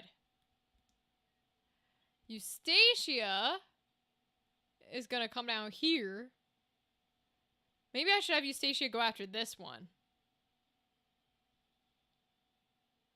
I'm going to have her come after this one. We have her come after this one. Power of the Schwartz. Okay, I'm gonna have her come after this one.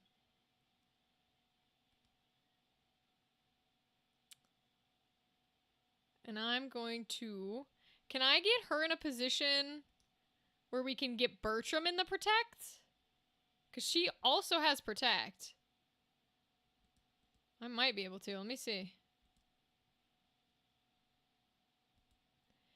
Kind of puts her in the way of a lot, but...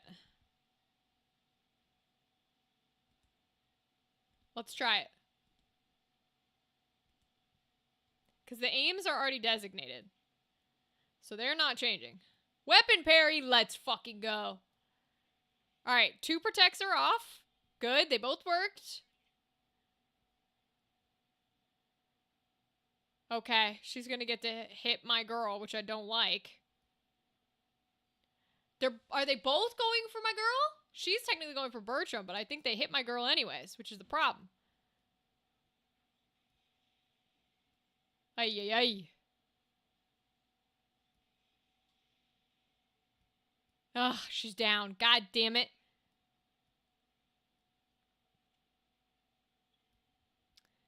I can have Bertram bring her back, but, like, that doesn't help me. Because she's so far in the lineup that they're just gonna kill her immediately. Which is always my trouble. So I'm gonna come out here, and we're gonna pray to the Final Fantasy gods that we charm a girl's heart today. Come on, charmer. Come on, charmer. Yes! We got her. Hell fucking yeah, we got her. Okay, let's go. Agrias is gonna raise Nicola. That's good. You can kill Bertram now. That's fine. Oh, that raises her a little too quickly. I don't want her up that early, because now she's just going to die again. What the fuck was that?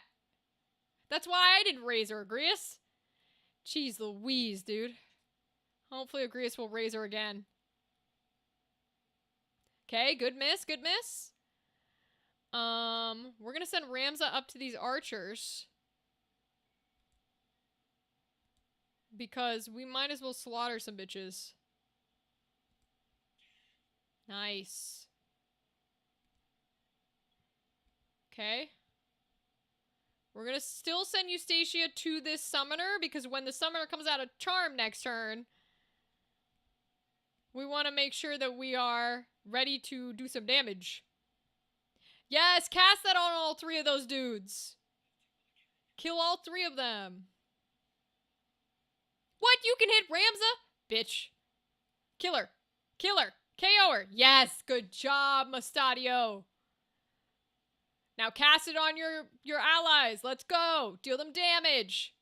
Hell yeah. Okay, we love Charm. Charm is the best shit ever. Raise her again. Maybe don't, because that's a little late in the game, but okay. You do what you gotta do. Ha! You couldn't take my weapon, bitch boy. Okay, they're attacking her. That's good. That's good. That does me good. Does me a lot of good, actually. They're gonna go for Eustacia. Okay. Interesting. Don't kill him. Ah! They took my golden helm. God damn it. I hate it when they do that shit. Alright, I'm going straight for the archer. We're gonna get his ass dead. Get his ass dead and buried. Shield parry! God fucking damn the shield parries, I swear to God. Alright, we're gonna come attack the summoner. Slaughter a bitch. Let's go, Eustacia. Come on.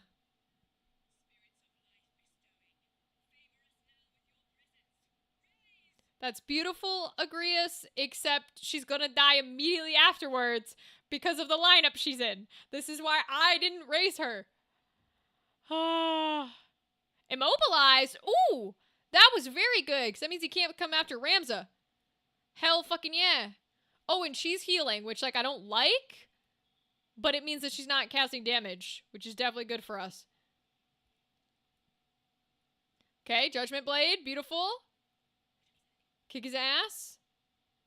Yeah, this is why I didn't raise her, because she's not dead to it. She's not dead to it. She's still alive. And Mustadio immobilized the other guy. And now she's dead. Okay, yep, she's back down. All right. Yep. Don't kill Eustacia, you bitch boy. He can't move anywhere, which is good. We're killing this fucking archer, I swear to God. Death to this bitch. Still not dead? My God, these archers are strong. Alright, well, the summoner's gonna be deceased. Ain't no way she living. Good. Alright, summoner's gone. Summoner's out. That's good. He's gonna kill the archer. Thank God. She's judgment blading. Yes, okay. Uh-oh. Uh-oh. Bertram's on 0. Oh no. Are we gonna run into the same situation like last time? Where I can't raise Bertram and they're gonna complete the fucking level while Bertram's dead? You've gotta be kidding me, bro. You've gotta be kidding me. This is exactly what's gonna happen, because I can't get up there to raise Bertram. I don't think she has enough movement. Oh no. Oh, you've gotta be joking, bro. We were so close. She's there! She's there. Does she have items? Does she have items? She doesn't fucking have items. Oh my God. God damn it. Okay, one more time. One more more. Come on. We're so close. One more, and if we still can't do it, then I'll give up the fight. I'll admit to the fact that I still have to grind, even though I don't want to. You know what? I'm gonna take the Agria strat. I'm gonna put him here. Because I want him to get hit by the magical stuff that we're gonna do. And maybe it'll help. Stupid ass archers. Okay. Alright. We're gonna move Ramza right here. To once again, Rend. And Rend is gonna work. Come on, Ramza. Oh my God, it missed. I swear to God. Alright, we're gonna move her here. And we're gonna pull a protect on these guys. The power of Pepsi and Goldfish. At this point, I don't know, man. I don't know if it's the power of anybody. Maybe Pepsi, because I am still drinking Pepsi. Alright. We're gonna wait right here, because we want to be hit by it. He's still alive. Protect goes off. We get all 3 protects. Let's fucking go. Is she gonna cure her? Is that why she's doing that? That's interesting. Come on, regens. We get all 3 regens. Okay, good. That's good. She is curing her. Okay, interesting. We didn't give anyone in her line of sight, so... And he took her down! Ooh! Ooh, I like that. Huh. Bertram's really only good for trying to charm that summoner. So we're gonna keep sending him in. We'll do a little bit of damage here and there. Okay, we won't do any because they shield buried. We'll let Agrias get in there and do some Judgment Blade. Nice, nice. He's got Protect on. There goes the headgear, though, which I don't care for. I don't want to bring her too far in. But I can Black Magic these two if I can reach. Yes, I can. Okay, we're going to send a Fire right there. Cuthbert will kill him, but that's okay. Mustadio is fine to be down. There's no issue there. Weapon parry, let's go. We might ignore that guy and run Ramza in, but they're gonna get attacked with Fyra, so we'll put Ramza down here. Because we did not get off our Ren power. Let's see if we can get it off now. Come on, work. Yes, okay. Alright. The Ren power's off. We're gonna send Eustacia in this way. We can have her cure herself. So Fyra goes off. Which is good. Did some damage. She can put herself back up to health. Now the summoner does get to go, and she is going to be able to reach, which I don't like. Oh, it just KOs him in one hit. Oh, alright. Oh, well, alright. Can I Steel Heart through this guy? Oh, I don't quite reach. Oh, these motherfuckers. Alright. Well, that means he dies regardless, so... I think we should just maybe try and take one out with us. We don't do enough damage to take them out with us? Really? Shit. I'm a little pissy at that. Because the Ramua kills me regardless, right? Because it's on him. It's not on the tile, I don't think. Yeah, it's on him. It doesn't seem to affect her other members, which is a little annoying. Alright, we're just gonna do some damage then, because we don't get a choice here. And he evaded it. Well, never fucking mind. Fine, I'll bring him down here. He's just gonna die anyways. I'm a little pissy about it, but whatever. Dang, dude. Singular hit. Okay, he's dead. That's good. The student Ramza can fight back and forth. That was a good miss.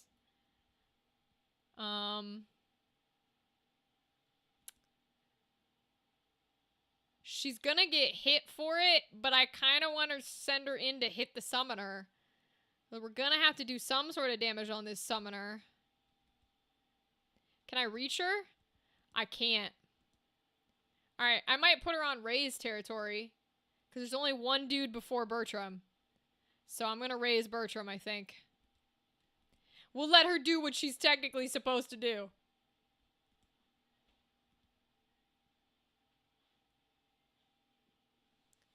He's gonna go for Agrias, which is fine. We're gonna keep hard targeting this knight here. See if we can do any damage to him. Nice, let's go.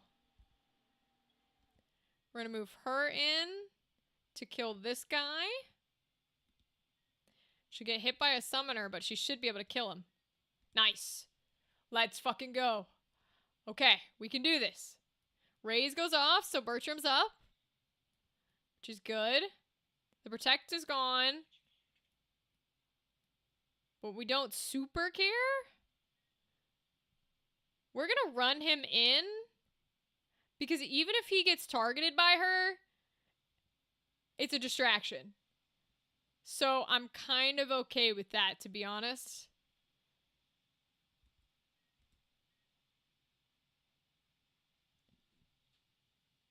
Yeah, she's gonna go for him again, and that's fine. It'll kill him. But it also means that, like, she's wasted a whole turn killing him again. Which is pretty good for us, because that lets them get in. I'm not worried about Ramza. He can handle his own. And that means I can bring her in. We've already got a raise going off, right? Yeah, she's gonna raise him. Cure would go after raise, but I can't quite reach him. So I think we're just gonna evasive to get her in closer. That's fine. It's a lot of damage that I don't like, but it'll deal just fine. We're just gonna keep attacking this guy, because he doesn't have a parry. Whereas we do. We're gonna move Eustacia down to her to try and get her dead as soon as possible. Grius raises. So that Bertram's now here. And we are straight up. We're gonna do it. We shouldn't, but we're gonna try and charm her again. Come on, charm. A miss. Oh. Oh, I'm so dumb. I hope that doesn't kill the run. Agrius is still alive, so I think we might be able to do this here. Oh, weapon parry. That was dumb. You should have cast a spell. Ah, he destroyed my armor. Damn. This bitch is getting all my armor. He's annoying. But all my people are up. Everybody except Moscato is up. And I don't think Moscato has to be up, if I'm correct. No, because he's plot relevant, so he can't die. In theory, but he cannot die, so... We might cast Cure on ourselves, to be honest with you. Yeah, it won't heal either of them, so that's fine. Because they're down. Nice. Alright, Rams is just going to keep going in on this guy. Because Rams has taken literally no damage. Now, he's destroyed my golden armor, which I don't like. But he's done literally no damage. Alright, Eustacia's going to move in. Attack this bitch. Nice job.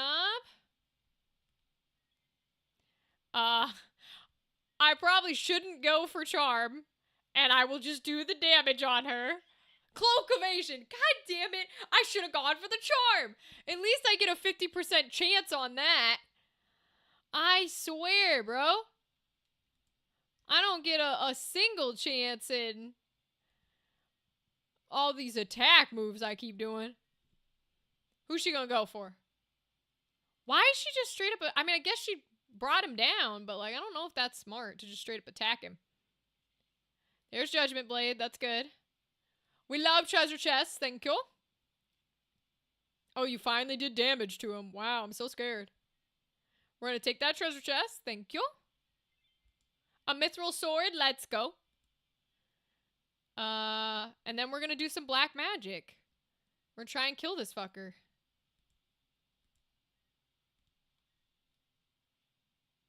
Yep. That was not mine. Nope, that was the summoner. So I don't care about that. We're gonna kill this guy. Because he doesn't have a parry. And if you don't have a parry, your ass is dead. We're gonna move her in to kill the summoner.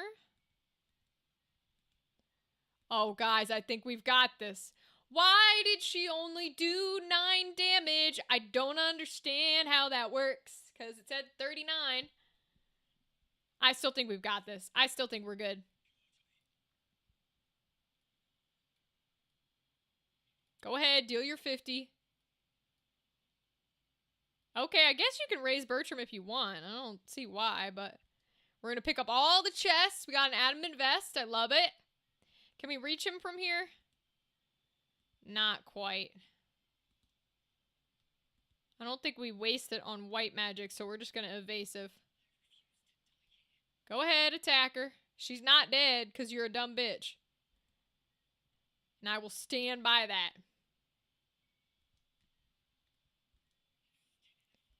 Yeah, you are, queen, and you're going to slaughter this hoe. Kill her ass.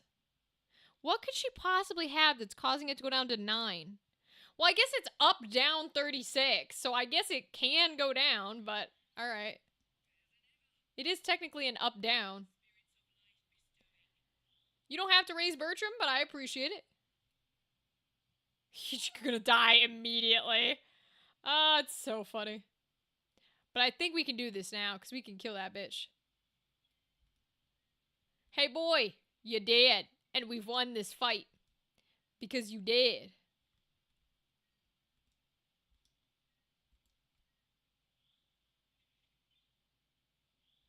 Let's fucking go! Let's go!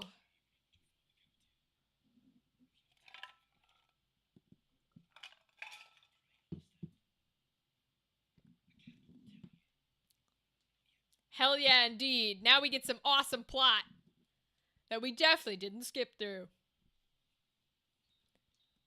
Plot, plot, plot, plot, plot, plot, plot, plot.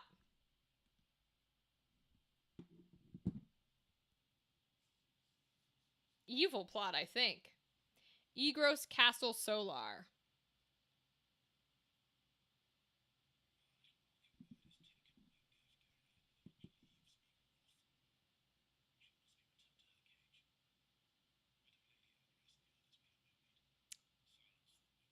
Damn, Dice Dark.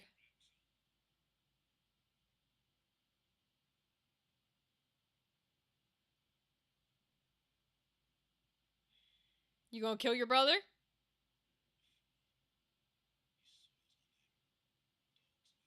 Cause you're dumb.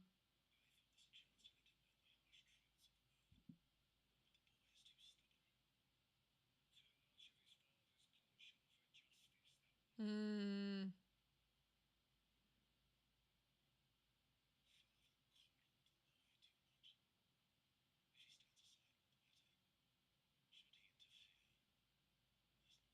Damn, they're gonna kill him. They're gonna try. They ain't gonna kill me.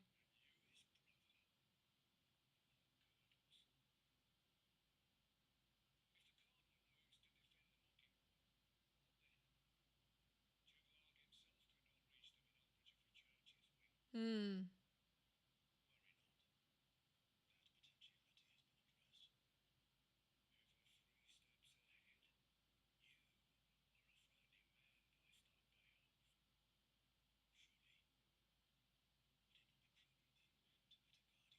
Oh!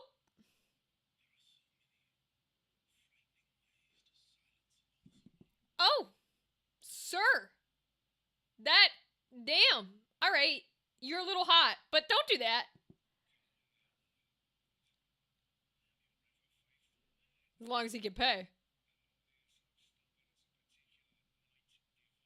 Hmm.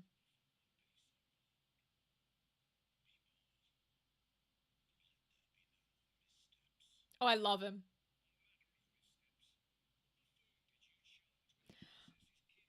Oh, Jesus. He's right, though. Like, he's right. If you were just able to kidnap the princess, Ramza would be dead, Delita would be dead, the princess would be dead. Like, who did you assign? Because they're an idiot.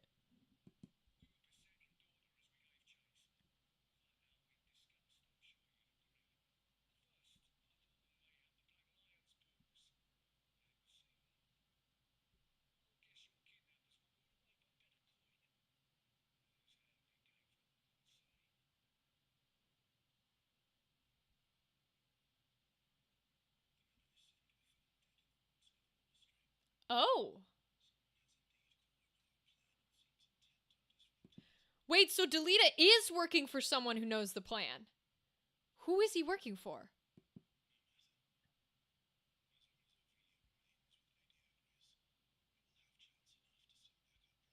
Sorry, why? Lady Agrias is literally the best fucking character in our party. What do you have on her?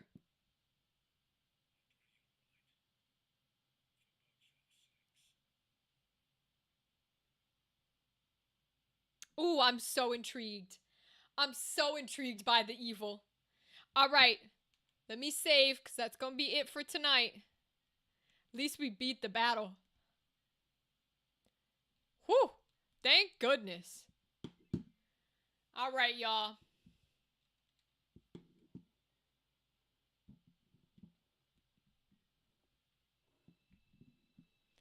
Okay. Let's see here. Get all my buttons back.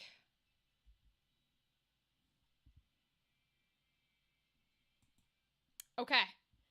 Thanks, y'all, for joining me here tonight. It has been a lot of fun playing our Final Fantasy and playing a little longer than usual because we wanted to beat those fuckers. We did do it. So I'm going to go through and I'm going to give my usual thank yous. So thank you to Andrew for being here as always and keeping spirits up. Thank you to Dadley for coming in and joining us and helping us with the game. Yeah, make him swim with the fishes, literally.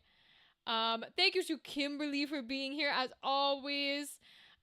Big thank you to James for joining us tonight. It was so cool to have you here. Keep us posted with your things and have a lovely, lovely night. Hope to see you back again. Thank you to Rythen, as always. Rythen, you have become a staple of this community. 10 stream streak. Thank you very much. To Theta, who's our knowledge king. Thank you, Theta, for being here. And all of the people who stopped by periodically, I appreciate you. I think that's everyone, so I think we are good. Oh, Alex and Lyndon, thank y'all here for too. I love to hear your chats about Warframe and all that stuff. And I think that's everyone. So I'm gonna go ahead and give the sign off the piece so we can all get to bed and get some sleep. I will see you guys on Monday for our next live stream.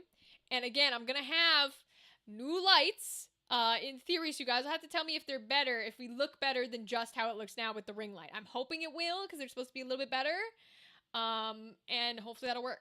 So have a good week, have a good weekend, enjoy your time, have a lot of fun, bring back stories to talk about on Monday, and I will see you then.